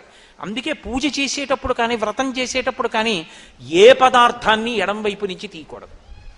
మీరు ఎడం చేతి వైపు నుంచి ఏదైనా ముట్టుకుని ఇలా తీశారనుకోండి, దూష్యం అవుతుంది వెంటనే. అంటే అసలు పవిత్రత లేదు. వస్తువులన్నీ కుడివైపు ఉంచుకోవాలి. వ్రతం చేసేటప్పుడు అన్నీ కుడివైపు పెట్టుకుని కూర్చోవాలి. మీరు ఏది తీయండి కుడి చేతి వైపు నుంచే తీయాలి తప్ప ఎడం చేత్తో తీసి కుడి చేత్తో పట్టుకోకూడదు. కాబట్టి ప్రదక్షిణం. ఇప్పుడు అమ్మవారు మధ్యలో ఉంది, చుట్టూ తిరుగుతున్నారు గుండ్రంగా. తిరుగుతున్నప్పుడు ఆవిడ కుడి చేతి వైపుకుంది, కానీ తిరుగుతున్నప్పుడు పదఘట్టనము వినపడకూడదు. అంటే పాదముల యొక్క చప్పుడు గట్టిగా దమ్ దన్ అని వినపడడం కానీ, కలశ కదలడం కానీ, కలశలోకి ప్రకంపన రావడం కానీ జరగకూడదు. అంటే బహుమెల్లగా నడవాలి. ఆ నడిచేటప్పుడు 2 చేతులు జోడించి అమ్మవారు సింహాసనంలో కూర్చుని ఉండగా ఆవిడ చుట్టూ నేను తిరుగుతున్నానన్న భావనతో తిరగాలి. 3 మార్లు తిరిగి పంచాంగ నమస్కారం చెయ్యాలి. ఆడవారికి సాష్టాంగ నమస్కారం లేదు, ఒక్క పురుషుడికే సాష్టాంగ నమస్కారం తప్ప ఆడవారికి సాష్టాంగ నమస్కారం ఏ కారణం చేత చేయకూడదు. ఒకవేళ చేశారనుకోండి, మీరు వ్రతం చేస్తుంటే మీరు ఎవరిని ఉద్దేశించి వ్రతం చేస్తున్నారో ఆ దేవత, మీరు దేవాలయంలో చేస్తే దైవము సిగ్గుతో తలంచుకుంటారు. ఎందుకో తెలుసా? ఆడదానికి మినహాయింపిచ్చాడు పరమేశ్వరుడు. అసలు ఈ సృష్టి అంతా కూడా స్త్రీ యొక్క శరీరము కింద భాగంలోంచి ఎక్కడి నుంచి బయటికి వస్తోందో, బయటికి వచ్చినటువంటి ఈ సృష్టిలోని జీవులన్నీ స్త్రీ యొక్క శరీరము పై భాగంలో ఉన్నటువంటి ఏ స్తనముల వలన పోషింపబడుతున్నాయో ఆ రెండే సృష్టికి స్థితికి కారణాలు, లేనినాడు ఈ జగత్తు లేదు. కాబట్టి అంత పరమ పవిత్రమైనటువంటి ఆ రెండు నా మ్రోల నువ్వు నమస్కరించేటప్పుడు భూమికి తగలవలసిన అవసరం లేదు. మినహాయింపు ఇస్తున్నాను, పంచాంగ నమస్కారం చాలు. అందుకే ఆడవాళ్ళు సాష్టాంగం చేయరు, నేల మీద పడరు. పంచాంగ నమస్కారం అంటే మీకు బాగా అర్థాలంటే కడుపు తగలకుండా అనుకోండి, గుండెలు తగలకుండా చేతులు కింద పెట్టి వంగి తల తాటించి నమస్కారం చేస్తారంతే. ఏమైంది చారుమతి వృత్తాంతంలో? ఆమె ప్రదక్షిణం చేస్తోంది. ప్రదక్షిణం చేస్తున్నప్పుడు ఒక మాట చెప్పారు. వాళ్ళకి ఆవిడ చేస్తోందని నమ్మి, ఆవిడ లక్ష్మీదేవి నాకు ఇలా చెప్పిందంటే అత్తమామలు ప్రోత్సహించారు, భర్త ప్రోత్సహించాడు, నువ్వు అలాగే చెయ్యన్నారు. ఆవిడ చెప్పిన మాట విని ఊళ్ళో వాళ్ళందరూ సంతోషించారు, వాళ్ళందరూ కూడా వచ్చారు వ్రతం చేసుకుంటామని. అందరూ కలిసి వ్రతం చేశారు. అందరూ కలిసి వ్రతం చేసి అమ్మవారికి ప్రదక్షిణ చేస్తున్నారు. ఏమొచ్చిందప్పుడు? వాళ్ళకి ఆభరణములు అమరై. మీరు బాగా చదువుతుంటారు, కథ వింటూ ఉంటారు. ఏదో మొదటి ప్రదక్షిణం చేసినప్పుడు కొన్ని ఆభరణాలు, రెండో ప్రదక్షిణం చేస్తే కొన్ని ఆభరణాలు, మూడో ప్రదక్షిణం చేస్తే కొన్ని ఆభరణాలు అమరై. ఎందుకవి? అందులో ఎన్ని తులాల బంగారం ఉందో చూసుకోవడానికే కాదు. ఆభరణములు అమరాయి అన్న మాటకు అర్థం ఏమిటో తెలుసా? ఆభరణము దేని కొరకు అంటే మూల విస్తువు యొక్క అందమును ఉద్దీపింపచేయుట కొరకు. ఒక ఆభరణం పెట్టుకున్నారనుకోండి, అది ఎవరు పెట్టుకున్నారో వాళ్ళ యొక్క అందాన్ని పెంచుతుంది. ఇక్కడ బాహ్యంలో అందం పెంచడం ఒకెత్తు, ఆంతరమైన అందం పెరుగుతోంది. కాళ్ళకి మంజీరములు వచ్చాయి. కాళ్ళకి మంజీరములు వస్తే ఏమవుతుంది? ఆమె ఆ ఇంట లక్ష్మి. ఆమె నడిచి వెడుతోందనుకోండి, పాద మంజీరముల యొక్క ధ్వనులు వినపడాలి. పరమమంగళ ధ్వనులు అని లక్ష్మీదేవి ఇంట నడిచిన ధ్వనులు కొన్ని వినపడతాయి. ఏమిటవి అంటే ఆడవారు పాదములకు పెట్టుకున్నటువంటి మంజీరముల యొక్క ధ్వనులు. మొలకి వడ్డాణం పెట్టుకుంటారు. ఆ వడ్డాణం పురుషుడు పెట్టుకుంటే, అంటే పూర్వం మహారాజులు పెట్టుకునేవారు. మేఖల అని చెప్పి తమిళ దేశంలో ఒక పెద్ద గ్రంథం రాసింది ఒక ఆవిడ. మేఖల అంటే ఆడవారు పెట్టుకుంటే దానికి చిరుగంటలు ఉండాలి. పొణత్కాంచీదామాకరికలభ కుంభస్తననత పరీక్షీణ మధ్యే పరిణత శరచంద్రవదన అని వర్ణిస్తారు శంకరాచార్యులు వారి సౌందర్యలహరిలో. చిరుగంటలతో ఉండాలి వడ్డాణం. తప్ప అసలు ఏమీ లేకుండా పెట్టుకుంటే అది బెల్ట్ అంటారు. అది మగవాళ్ళు పెట్టుకుంటారు బెల్ట్, పంచె జారిపోకుండా పైన పెట్టుకుంటారు. తప్ప ఆడవారు బెల్ట్ కాదు పెట్టుకునేది, వడ్డాణం పెట్టుకుంటారు. వడ్డాణం అంటే కేవలము నడుములతో పెట్టుకునేది కాదు, చిరుగంటలతో కూడుకుని ఉంటుంది. అమ్మవారు నడిచి వెళ్ళిపోతుంటే అన్ని ధ్వనులు వినపడతాయి. ఆవిడ పాద మంజీరముల ధ్వనులు వినపడతాయి. ఆవిడ చేతుల గాజుల సవ్వడలు వినపడతాయి. ఆవిడ మంగళసూత్రముల యొక్క శతమానములు ఇతర ఆభరణములతో ఉరుసుకున్న ధ్వనులు వినపడతాయి. ఆవిడ చిరునవ్వు నవ్వుతూ వెడుతున్నప్పుడు ఆవిడ తాంబూలపు సువాసనలు వస్తాయి. అందుకే మరాళి మందగమన. ఆవిడ మెల్లగా నడిచి వెడుతూ ఉంటే పరమహంసలైనటువంటి వారు అమ్మవారిని ఉపాసన చేస్తుంటే ఆవిడ నడిచి వెడుతున్నప్పుడు ఆవిడ పాదములకు పెట్టుకున్న మంజీర ధ్వనులు కూడా వినపడతాయి. ఆడవారి పాదములకు పెట్టుకునేటటువంటి మంజీరములు లక్ష్మీత్వమునకు, లక్ష్మీదేవి యొక్క తత్వమునకు ప్రతీక. ఆమె లక్ష్మిగా ఇంట నడుస్తోంది అంటే ఆ ఇంట లోటు లేదు. ఆమె భర్తకి ఆయుర్దాయమునకు లోటు లేదు. ఆ ఇల్లు సర్వసౌభాగ్యాలతో విలసిల్లుతుంది. ఇది కదా శివుడు చెప్పాడు, సర్వసంపత్కరం శీఘ్రం పుత్రపౌత్ర ప్రవర్ధనం వ్రతానాముత్తమం నామ సర్వసౌభాగ్యదాయకం అని కదూ పరమశివుడు చెప్పింది. అపారమైన సౌభాగ్యం ఇస్తుంది, పుత్రపౌత్రాదులను వృద్ధి చేస్తుంది, ఐశ్వర్యాన్ని ఇస్తుంది. ఒక ఆడది ఒక కుటుంబాన్నంతటినీ ఎలా వృద్ధిలోకి తీసుకురాగలదో చెప్పగలిగిన వ్రతం. పురుషుణ్ణి కూడా ఆయుర్దాయంలో నిలబెట్టి బతికుండేటట్టు చేయించగలిగినటువంటి వ్రతం. ఆడది ఎంత శక్తివంతమైన ఉపాసన ఏడాదికొక్క రోజు చేసినా ఇల్లు నిలబెట్టగలదో నిరూపించగలిగినటువంటి వ్రతం వరలక్ష్మీ వ్రతం. అటువంటి వ్రతం చేస్తే వాళ్ళకి ఆభరణములు అమరాయి. ఆభరణములు అంటే చేతికి గాజులు వేసుకుంటారు ఆడవాళ్ళు. అవి సౌభాగ్య సూచన. ఎందుకని అంటే చూడండి, పురుషుణ్ణి దెప్పి పొడుస్తుంటారు. ఎక్కడికో బదిలీ అయ్యాడు అనుకోండి, ఆయన ఒక్కడే ఉంటున్నాడు, పాపం ఏదో ఆయనే వండుకుంటూ ఉంటాడు, చెయ్యి కాల్చుకున్నాడు అంటారు. ఎందుకని అంటే ఆయనే వంట చేసుకున్నాడు అని అర్థం. చెయ్యి కాల్చుకున్నాడు అంటే శిక్ష. ఆయనకి వండి పెట్టేవాడు లేడు, ఆయనకు ఆయనే వడ్డించుకుంటున్నాడు. ఏ ఇంటికి వెళ్ళాలండి, 10 రోజులు అయిపోయింది, వచ్చే శనివారాలు సెలవు పెడదాం, సోమవారం కూడాను అన్నాడు అనుకోండి, ఓ గాజుల చేతి భోజనం మీదకి మనసు పోయింది ఏమిటోయ్ అంటారు. గాజుల చేతి భోజనం మీదకి మనసు పోయింది ఏమిటోయ్ అన్న మాట వేళాకోళం కాదు, మీరు బాగా గుర్తుపెట్టుకోవాలి. నువ్వు విష్ణుస్వరూపానివి, నిత్యానపాయిని, తన కోసం వండుకు తినడంలో ఎంత బాధపడుతోందో, ఆ వండి నీకు పెట్టాలని నీ భార్య ఎంత తాపత్రయపడుతోందో అది నీ అదృష్టం జీవితంలో. ఆమె వడ్డిస్తుంటే ఆమె గాజులు గల్లుమంటుండగా అన్నం పెడితే నువ్వు తినగలిగితే, ఆమె అలా భర్తకి పెట్టుకోగలిగితే ఆవిడ మహానైవేద్యం పెట్టుకుంది. నువ్వు నీ ఇంట లక్ష్మి చేతి అన్నాన్ని నువ్వు తింటున్నావు, అది నీకు ఆయుర్వర్ధనం. ఆ అన్నం పెట్టే శక్తి ఆవిడికి మిగులుతుంది, తినే అదృష్టం నీకు మిగులుతుంది. అందుకు కదా తూర్పు దిక్కుకు తిరిగి వంట చేస్తారు. ఎందుచేత అంటే ఇంటి యజమాని యొక్క ఆయుర్దాయం బాగుండాలి అని. కాబట్టి ఆభరణములు అమరాయి అన్న మాటకి అర్థం బాహ్యంలో అందగించింది, ఆంతరమునందు ఆవిడ పెట్టుకున్న ఆభరణముల చేత ఆ ఇంట అందరూ సంతోషంగా ఉన్నారు అనడానికి అది ప్రతీక. ఆవిడికి బాహ్యమునందు కనబడ్డాయి, ఎందుకని లోకమునకంతటికీ కూడా అది ఆదర్శము కావాలి కాబట్టి. నమ్మి నువ్వు ఇప్పుడు ఆ వ్రతం చేసావు, నీకేం వస్తుంది? అదే వస్తుంది. ఇప్పుడు చమత్కారం ఏమిటంటే ఆ వ్రతంలో ఇన్ని చేసావు, తన కోసం ఏమైనా ఉందా? ఇవన్నీ భర్త కోసం, అత్తమామల కోసం, బిడ్డల కోసం, పుట్టింటి వారి కోసం. మరి నీ కోసం నాకేం కావాలండి? అవన్నీ వాళ్ళందరూ బాగుంటే నేను బాగుంటాను అంతే, నాకేం అక్కర్లేదు. ఇది ఆడదాని గొప్పతనం. అందుకే ఇలాంటి వ్రతాన్ని మొగాడికి ఇవ్వాలి, ఆడదానికి ఇచ్చారు.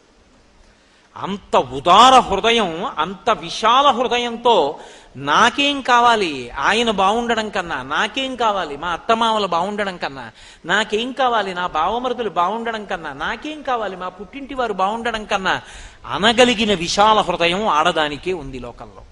అందుకే వరలక్ష్మీ వ్రతం గురించి అడిగేటప్పుడు పార్వతీదేవి అంత జాగ్రత్తగా అడిగింది. ఇది ఎవరి కోసం అడుగుతున్నానంటే, నాథా ఏ వ్రతం, యద్వ్రతం పావనం స్త్రీణాం, స్త్రీలు చేస్తే పరమపావనమై వాళ్ళ యొక్క అభ్యున్నతికి కారణమవుతుందో అటువంటి వ్రతాన్ని నాకు ఉపదేశం చెయ్యండి అంది. అప్పుడు దీన్ని చెప్పారు. ఈ వ్రతానికి పరిసమాప్తి ఎక్కడో తెలుసా? 2 రకములైనటువంటి దానం చేస్తారు. ఇంకొక సువాసిని పిలుస్తారు, పిలిచి ఆవిడికి ఏదో పసుపు రాసి పారాణి పెట్టి బొట్టు పెట్టి ఆవిడకి సువాసిని సంబంధమైనటువంటి వస్తువులు కొన్ని ఉంటాయి, గాజులు, పసుపు, కుంకం. అసలు 8 సువాసిని వస్తువులని భాస్కర్ రాయలు వారు లలితా సహస్రనామ స్తోత్ర భాష్యంలో చెప్పారు. అలాంటి రోజున అలాంటి వస్తువులు ఇవ్వాలి. అసలు అనుములు, తాటాకు, ఆ తర్వాత విరిగిపోయినటువంటి ఆవు పాలు, ఇలాంటివి 8 వస్తువులు ఉన్నాయి. ఆ 8 వస్తువుల్ని కూడా తీసుకొచ్చి ఒక సంచిలో వేసి బహుమానం చేస్తారు. అలా బహుమానం చేస్తే సౌభాగ్య వస్తు ప్రదానం చేసినట్టు, దాని చేత సౌభాగ్యం నిలబడుతుంది. కాబట్టి ఆడవారికి ఇచ్చినప్పుడు ఒక మాట చెప్తారు, ఇందిరా ప్రతిగృహాతు ఇందిరా వై దదాతిచా. ఎవరిస్తున్నారు? లక్ష్మీదేవి ఇస్తోంది. నా ఇంట నా భార్య వ్రతం చేసిస్తే ఎవరు నా భార్య? నా ఇంట లక్ష్మి ఆమెయే. కాబట్టి లక్ష్మి ఇస్తోంది. లక్ష్మి ఎవరికి ఇస్తోంది? లక్ష్మికే ఇస్తోంది. ఆమె ఎవరు? ఆమె లక్ష్మే. నా పక్కింటి వారి భార్య లక్ష్మి, నా ఇంట్లో నా భార్య లక్ష్మి. ఎవరికి ఇస్తున్నారు? లక్ష్మి లక్ష్మికి ఇస్తోంది. ఇందిరా ప్రతిగృహాతు ఇందిరా వై దదాతిచ. లక్ష్మి లక్ష్మికి ఇస్తోంది. ఎంత అపురూపం! లక్ష్మి లక్ష్మికి ఇస్తే లక్ష్మి పుచ్చుకుంటోంది. నేను అద్దం దగ్గరికి వెళ్ళి నించుని బొట్టు సరిగ్గానే పెట్టుకున్నానా అని చూసుకున్నాను, అంత గుండ్రంగా రాలేదు అనిపించింది. ఇప్పుడు ప్రతిబింబానికి దిద్దుతానా, బింబానికి దిద్దుతానా? నేను పెట్టుకున్న బొట్టు గుండ్రంగా లేకపోతే వేలుతో సర్దుకుంటాను. సర్దుకుంటే ప్రతిబింబానికి గుండ్రంగా ఉందనుకోండి, ఓ బింబానికి గుండ్రంగా ఉంది. బింబ ప్రతిబింబముల మధ్య భేదము లేనట్టే ఈమె లక్ష్మి, ఆమె లక్ష్మి, ఇద్దరూ లక్ష్ములే. ఈమె లక్ష్మిగా ఉండి నా శాంతికి కారణం, ఆమె లక్ష్మిగా ఉండి నా అభ్యున్నతికి కారణం. ఎలా అంటే, నేను ఇలా వీధిలోకి వచ్చాను, ఎదిరింటి ఇల్లాలు బయటికి వచ్చింది. నేను వెంటనే ఆవిడ పాదాల వంక ఒకసారి చూసి మనసులో ఒక నమస్కారం చేసుకుని చెప్పులు వేసుకెళ్ళిపోయాను. ఏదో ఇలా అనలేదు, ఇలా ఒక్కసారి పాదాల వంక చూసి ఇలా కళ్ళు మూసుకుని చెప్పులు వేసుకెళ్ళిపోయాను. నా తల్లి లక్ష్మి. ఎందుకంటే ఆవిడ గృహలక్ష్మి, గృహే గృహే, ఆవిడ ఎక్కడెక్కడ ఎలా ఉంటుందో ఇంద్రుడికి చూపించింది. కైలాసే పార్వతీత్వం చ క్షీరోధే సింధుకన్యక, స్వర్గే చ స్వర్గలక్ష్మిస్త్వం మర్చలక్ష్మిశ్చ భూతలే, వైకుంఠే చ మహాలక్ష్మీ దేవదేవీ సరస్వతి, గంగా చ తులసీత్వం చ సావిత్రి బ్రహ్మలోకగా, కృష్ణ ప్రాణాధిదేవీ త్వం గోలోకే రాధికా స్వయం, రాసే రాసేశ్వరీత్వం చ బృందా బృందావనే. ఆవిడ ఎక్కడెక్కడ ఏ లోకంలో ఏ పేరుతో ఉంటుందో చెప్పి రాజ్యలక్ష్మి రాజగేహే, గృహలక్ష్మి గృహే గృహే. మహారాజు గారి దగ్గర అయితే రాజ్యలక్ష్మి, ప్రతి ఇంట్లో గృహలక్ష్మి. కాబట్టి ఇప్పుడు నా ఎదురింటి ఆయన భార్య ఎవరు? లక్ష్మి. నేను పూజ చేసి బయటికి ఎడుతుంటే లక్ష్మీదేవే నాకు కనపడింది, చూడరా నా పాదాలని. ఆవిడ పాదాల వంక చూసి నమస్కారం చేసి వెళ్ళిపోయాను అనుకోండి, ఆ నమస్కారం లక్ష్మీదేవికే అందుతుంది. నా భార్య విషయంలో నమస్కారం ఉండదు, చిన్నది, నమస్కారం చేయకూడదు, కానీ ఆమె నా ఇంటి లక్ష్మి, నా సమస్త అభ్యున్నతులకు కారణం ఆమెయే. అందుకే వేదంలో ఒక మాట ఉంది, అసలు ఇంటికి ఆస్తికంతటికి యజమానురాలు ఎవరో తెలుసా? వేదంలో భార్య, భర్త కాడు. ఆస్తికంతటికి యజమానురాలు భార్యయే. మంగళసూత్రం కట్టగానే అంతా ఆవిడిదే అవుతుంది. నేను డబ్బులు పెట్టి గోదానం చేశాను అనుకోండి, సగం ఆవిడికి ఎందుకు ఎడుతుందో తెలుసా? ఆవిడ డబ్బుల్లోంచి గోవుని గురి దానం చేసినందుకు సగం నాకు, డబ్బు ఆవిడిది కాబట్టి సగం ఆవిడికి. అంతకుముందు నేనే సంపాదించింది అయినా కూడా, ఇప్పుడే నేను సంపాదిస్తున్నది అయినా కూడా. ఎందుకంటే సహజంగా ఆవిడ ఇంటికి యజమానురాలు. నేను అబద్ధం చెప్పాను అనుకుంటే మీరు వివాహ ప్రకరణానికి సంబంధించి వేద వ్యాఖ్యానాలు చూడండి. అంత పెద్ద స్థానం ఇచ్చి గౌరవించింది. వేరొక ఇల్లాలికి, వేరొక సువాసినికి దానం చేస్తారు, దాంతో ఒక స్థాయిలో పూర్తవుతుంది. అసలు వరలక్ష్మీ వ్రతం అంతా ఎప్పుడు పూర్తవుతుంది అంటే, ఒక మాట చెప్పారు, అది పూర్తి అయింది అని ఎప్పుడు పిలవాలంటే వృద్ధుడైనటువంటి ఒక బ్రాహ్మణుణ్ణి పిలవాలి. గంధాధిభిరలంకృత్వా సుశీలం వృద్ధభూసరం భూసురం. సుశీలం, మంచి నడవడ కలిగినటువంటి వృద్ధుడైనటువంటి భూసురుడు. వృద్ధుడైన భూసురుడు అన్న మాటకి రెండు అర్థాలు ఉంటాయి.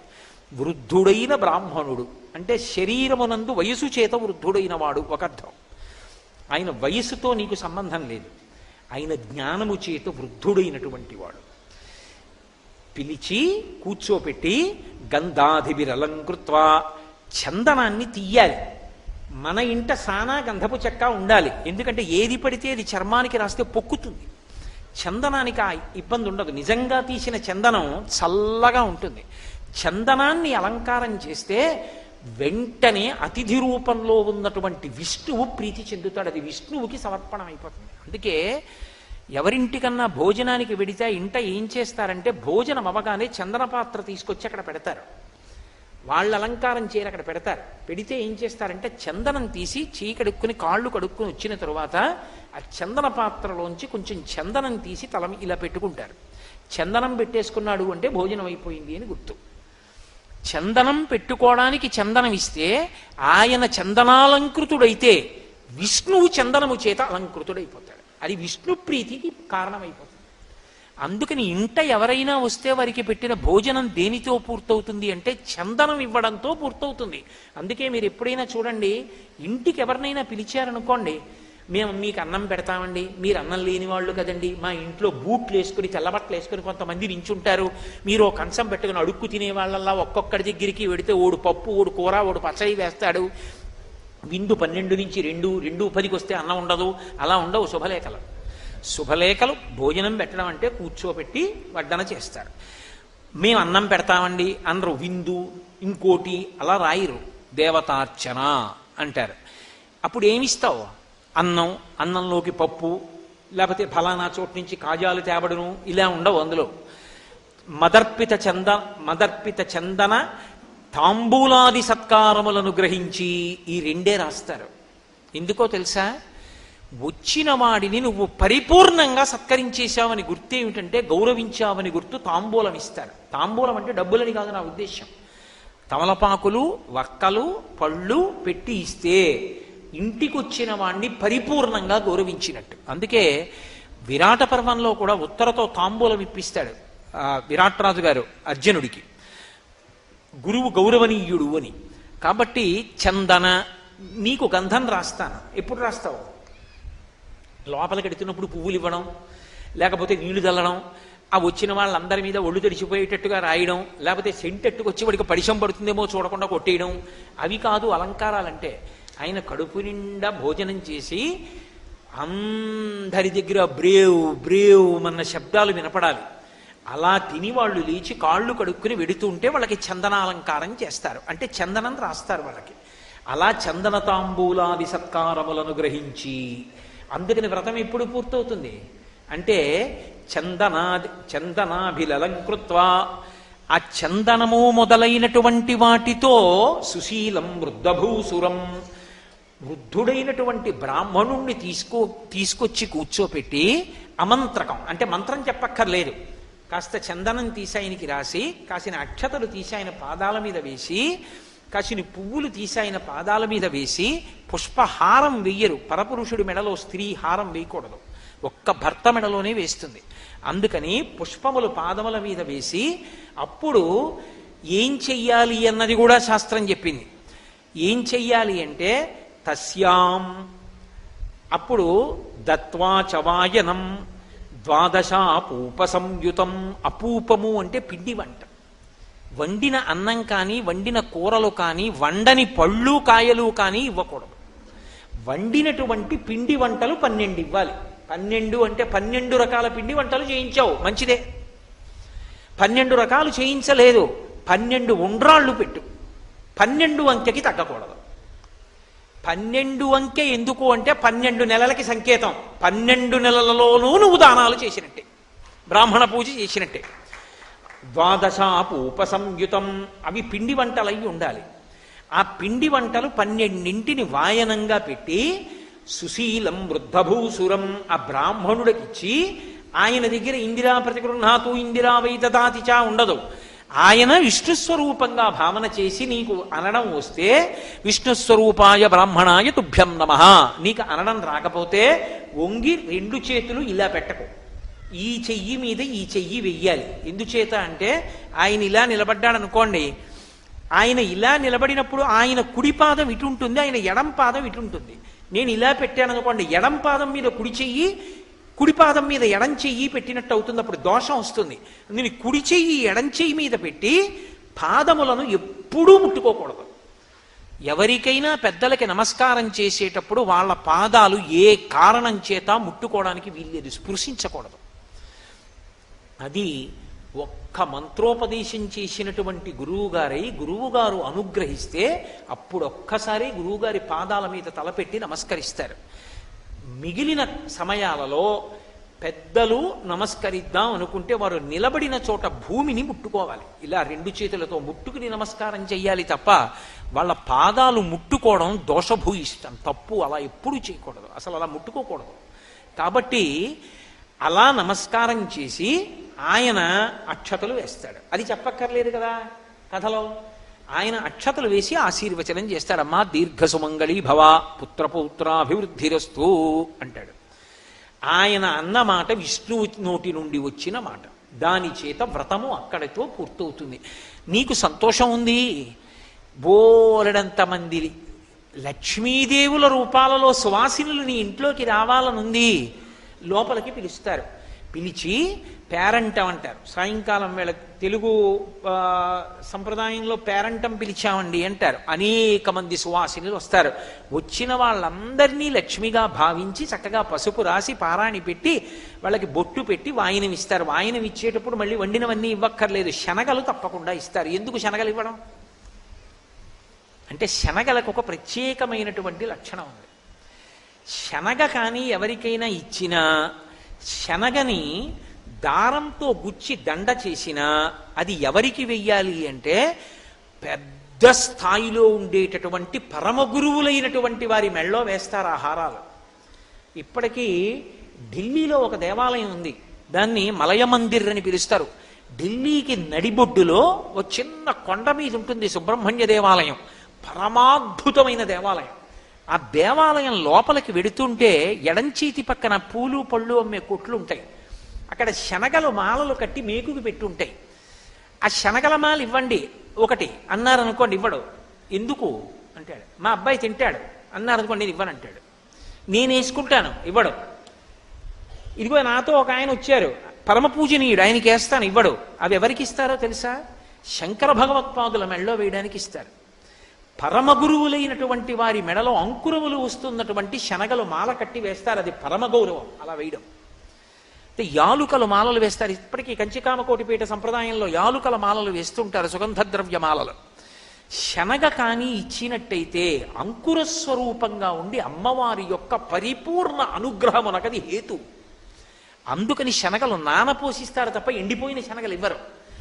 తడిసిపోయిన శనగలు ఇచ్చారు అంటే లోపల అంకురం ప్రారంభమైపోతుంది. ఆవిడ తీసుకెళ్ళి ఇంట్లో పెట్టుకుందనుకోండి, తెల్లవారేటప్పటికి అంకురాలు వచ్చేస్తాయి. అలా అంకురం వచ్చిన శనగలు వెళ్ళాయి అంటే, స్త్రీ పుచ్చుకుంది సువాసిని అంటే సాక్షాత్తు లక్ష్మి పుచ్చుకుందంటే అపారమైన ఐశ్వర్యమునకు అది హేతు. కాబట్టి శ్రావణమాసం అంతా లక్ష్మీతత్వం విశేషంగా ప్రకాశిస్తుంది. చిన్న చిన్న పనుల చేత లక్ష్మీదేవి యొక్క అనుగ్రహము పరిపూర్ణముగా కలిగేటటువంటి కాలం. కాబట్టి శనగలు తీసుకొచ్చి ఏదో అరటిపళ్ళు, తమలపాకులు, పోక చెక్కలు ఇవన్నీ పెట్టి, ఒక్కలు పెట్టి తాంబూలంతో కలిపి వచ్చినటువంటి ఆ సువాసినులందరికీ ఇస్తారు. ఇల్లంతా మంచి శోభస్కరంగా ఆ రోజంతా కూడా లక్ష్మీప్రదంగా గడుస్తుంది.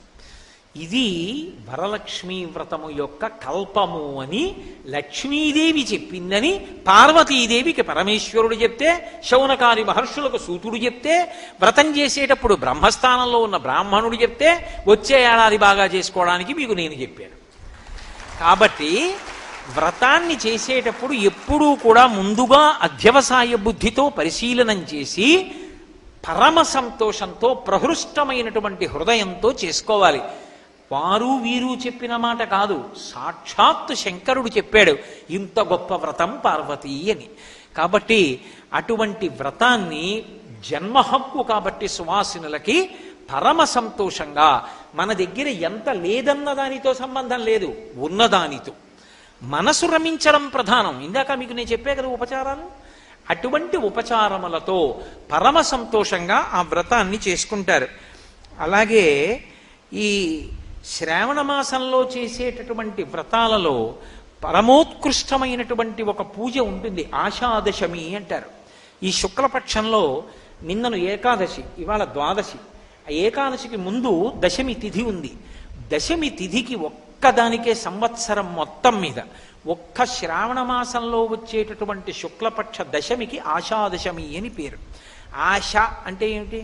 కోరిక కదూ. కోరిక ఆశ ఎప్పుడవుతుంది అంటే, వాడికి ఆశలావు పీక సన్నం అంటారు. అంటే అంత స్థితి లేదు, కానీ కోరిక ఉంది. అంత స్థితి లేకుండా కోరిక కోరచ్చా అసలు? అంటే అది పరమధార్మికమైతే కోరడంలో తప్పు లేదు. అది ఎంతో పేద కుటుంబం అయి ఉండొచ్చు. మా ఇంట్లో మేము వృద్ధిలోకి వచ్చి ప్రతి నైమిత్తిక తిథికి చక్కగా ఇంట్లో బ్రహ్మాండంగా నోములు వ్రతాలు చేసుకుని ఓహో పేరంటాలు చేసి, బ్రాహ్మణుల్ని పిలిచి భోజనాలు పెట్టి, దీనులకందరికీ దానాలు చేసి, గోదానాలు చేసి, వేద పాఠశాలలు పెట్టి వేదం వృద్ధిలోకి వచ్చేటట్టు చేసి, అబ్బా మా ఇల్లు అంత వృద్ధిలోకి ఎప్పుడు వస్తుందో, మాకెప్పుడంత ఆర్థిక పరిపుష్టి కలుగుతుందో అనుకున్నాడు అనుకోండి. ఇప్పుడు ఆయన ఒంటిపూటే భోజనం చేస్తున్నాడు, కానీ ఇప్పుడు అది ఆశ, కానీ మంచి కోరిక కదా. ఇప్పుడు అటువంటి ధార్మికమైన కోరిక ఇప్పుడు వాళ్ళ స్థితిలో ఎవరైనా చూస్తే అది సంభవమా అనిపిస్తుంది. కానీ అటువంటి ధార్మికమైనదై అంత గొప్ప కోరిక అయితే అది తీరడానికి కావలసినటువంటి శక్తి బాగా ఉద్భుతమై అంత పుణ్యాన్ని కట్టబెట్టి, మరి అంత పుణ్యం ఉంటే కదా అంత వైభవం వస్తుంది. అంత పుణ్యాన్ని ఇచ్చే తిథి ఏది అంటే శ్రావణ మాస శుక్లపక్షంలో వచ్చేటటువంటి దశమి. ఏం చేస్తే? పరమశివుడికి చందనోదకంతో అభిషేకం చేయమన్నారు. ఆషాదశమి నాడు ఏం చెయ్యాలంటే పరమశివుడికి అనేక పదార్థాలతో అభిషేకం చేస్తాం. ఆషాదశమి నాడు చేసేటటువంటి అభిషేకంలో విశేషమైనటువంటి చందనోదకంతో చెయ్యాలి. చందనోదకం అంటే గంధం నీళ్లలో కలపడం. గంధం నీళ్లలో కలపడము అని నేను అన్నప్పుడు మీరు ఎప్పుడూ ఒక మాట బాగా గుర్తుపెట్టుకోవాలి. అందులో ఒక పూర్వాంగం ఉంటుంది. ఏదో ఇంత గుండ తీసుకొచ్చి కలపమని నా ఉద్దేశ్యం కాదు. అందులో కాయిక వాచిక మానసిక బడలిక ఉండాలి. అంటే ఒక చందనపు చెక్క ఒకటి తీసుకొచ్చి, ఒక చందనపు సాన తీసుకొచ్చి, నేను ఇవాళ చందనోదకంతో విశేషాభిషేకం చెయ్యాలనుకుంటున్నాను కాబట్టి తెల్లవారుజామున 4 గంటలకి సంధ్యావందనం చేసి కూర్చుంటే నేను ఇంత చందనం తీయాలనుకోండి, గంట సేపు తీయాలి. ఇంత చందనం నేను తీసి గూడ నిప్పెట్టాక నా కొడుకుని పిలిచి, ఒరే చందనం తీ, వాడు 1 గంట తీశాడు. నా భార్యని పిలిచి 1 గంట చందనం తీ, ఆమె తీసింది. నా రెండో కొడుకుని పిలిచి, ఒరే కాస్త చందనం తీ, అందలం కలిపి తీసిన చందనం ఇంత చందనం అయింది. ఆ పైన ఎర్ర చందనం తీశాను. ఇప్పుడు ఎర్ర చందనం, ఈ చందనం, లేదా పోనీ ఏదో ఒక చందనం తీసి, ఇప్పుడు ఈ చందనోదకం అంటే ఈ చందనపు ముద్ద తీసుకెళ్లి ఒక బిందెడు నీళ్లలో కలిపాను. మనం వాసన చూడకూడదు, ఎంత సుగంధభరితమైనటువంటి వాసన వస్తుంది. అసలు మీరు ఏ కోరిక కోరలేదనుకోండి, అంతకన్నా ఉత్తమం ఇంకోటి లేదు. మీకేమివ్వాలో ఈశ్వరుడికి తెలుసు, అడగక్కర్లేదు. అసలు ఈశ్వరుడి దగ్గర కోరిక కోరడం ఎందుకో తెలుసా? కష్టం చెప్పుకోకుండా ఉండలేక, ఆయన అనుగ్రహించడని కాదు. నా ఆర్తి కొద్దీ చెప్పకుండా ఉండలేక నేను ఆయనకి చెప్పడం కానీ, నాకేమివ్వాలో ఆయనకి తెలియదని నేను చెప్పడం కాదు, నేను అడగడం కాదు. ఆయనకి తెలుసు నాకేమివ్వాలో. నేను కోరిక కోరక్కర్లేదు, కానీ ఎందుకు కోరుతాను అంటే కోరకుండా ఉండలేక. ఆయన దగ్గర తప్ప నాకు స్వాతంత్రం ఎక్కడుంది? స్వామి నీకు తప్ప ఎవరికి చెప్పుకోను, అందుకు చెప్పుకుంటున్నాను. ఇప్పుడు ఆ చందనోదకంతో శివలింగానికి అభిషేకం చేస్తే దాని చేత పరమశివుడు విశేషంగా అనుగ్రహిస్తాడు. అటువంటి శివాభిషేకం చేత, ఆ చందనోదకం చేత శివానుగ్రహం కలిగితే ఏ రకమైనటువంటి ధార్మికమైన కోరిక అయినా సరే అది ఇప్పుడు చూస్తే అయ్య బాబోయ్ అంత పెద్ద కోరికే వీళ్ళకి అనిపించచ్చు, కానీ ఆ కోరికని నిజం చేస్తాడు. అందుకే కల్పంలో ఒక మాట చెప్తారు, ఆషాదశమిని దీర్ఘకాలం చెయ్యండి అంటారు. జ్ఞాపకం పెట్టుకొని వరలక్ష్మీ వ్రతం ప్రతి సంవత్సరం ఎలా చేస్తారో ఆషాదశమి నాడు పురుషుడు శివాలయంలో చందనోదకంతో అభిషేకం చెయ్యాలి. అథవా పురుషులు ఏం చెయ్యాలి? స్నానం చేసి ఓ చందనం పలక దుంగ, ఆ చందనపు సాన దుంగ పట్టుకుని అభిషేకం చేసుకోవడం రాకపోతే దేవాలయంలోకి వెళ్ళి కూర్చుని చందనం తీసి శివాలయంలో ఇవ్వాలయ్యా అభిషేకం చేయండి అని. వాళ్ళు అభిషేకం చేస్తున్నప్పుడల్లా ఈ చందనం కలిపి అభిషేకం చేస్తారు. నువ్వు చందనాన్ని శివాలయంలో ఇచ్చావనుకో, అక్కడ ఆలయంలో జరిగిన ప్రతిష్టని బట్టి ద్విగుణీకృత ఫలితం వస్తుంది. ఇంట్లో చేసుకుంటే ఒక ఎత్తు, దేవాలయంలో చేశాననుకోండి అది మనుష్య ప్రతిష్ట అయితే ఏదో ఒక 100 రెట్లు, అది ఒక ఋషి ప్రతిష్ట అయితే 1000 రెట్లు, అదే ఏదో దేవతలు ప్రతిష్ఠ చేస్తే 1000 రెట్లు, అది స్వయంభూ అయితే అనంతం, అసలు లెక్కలేదు.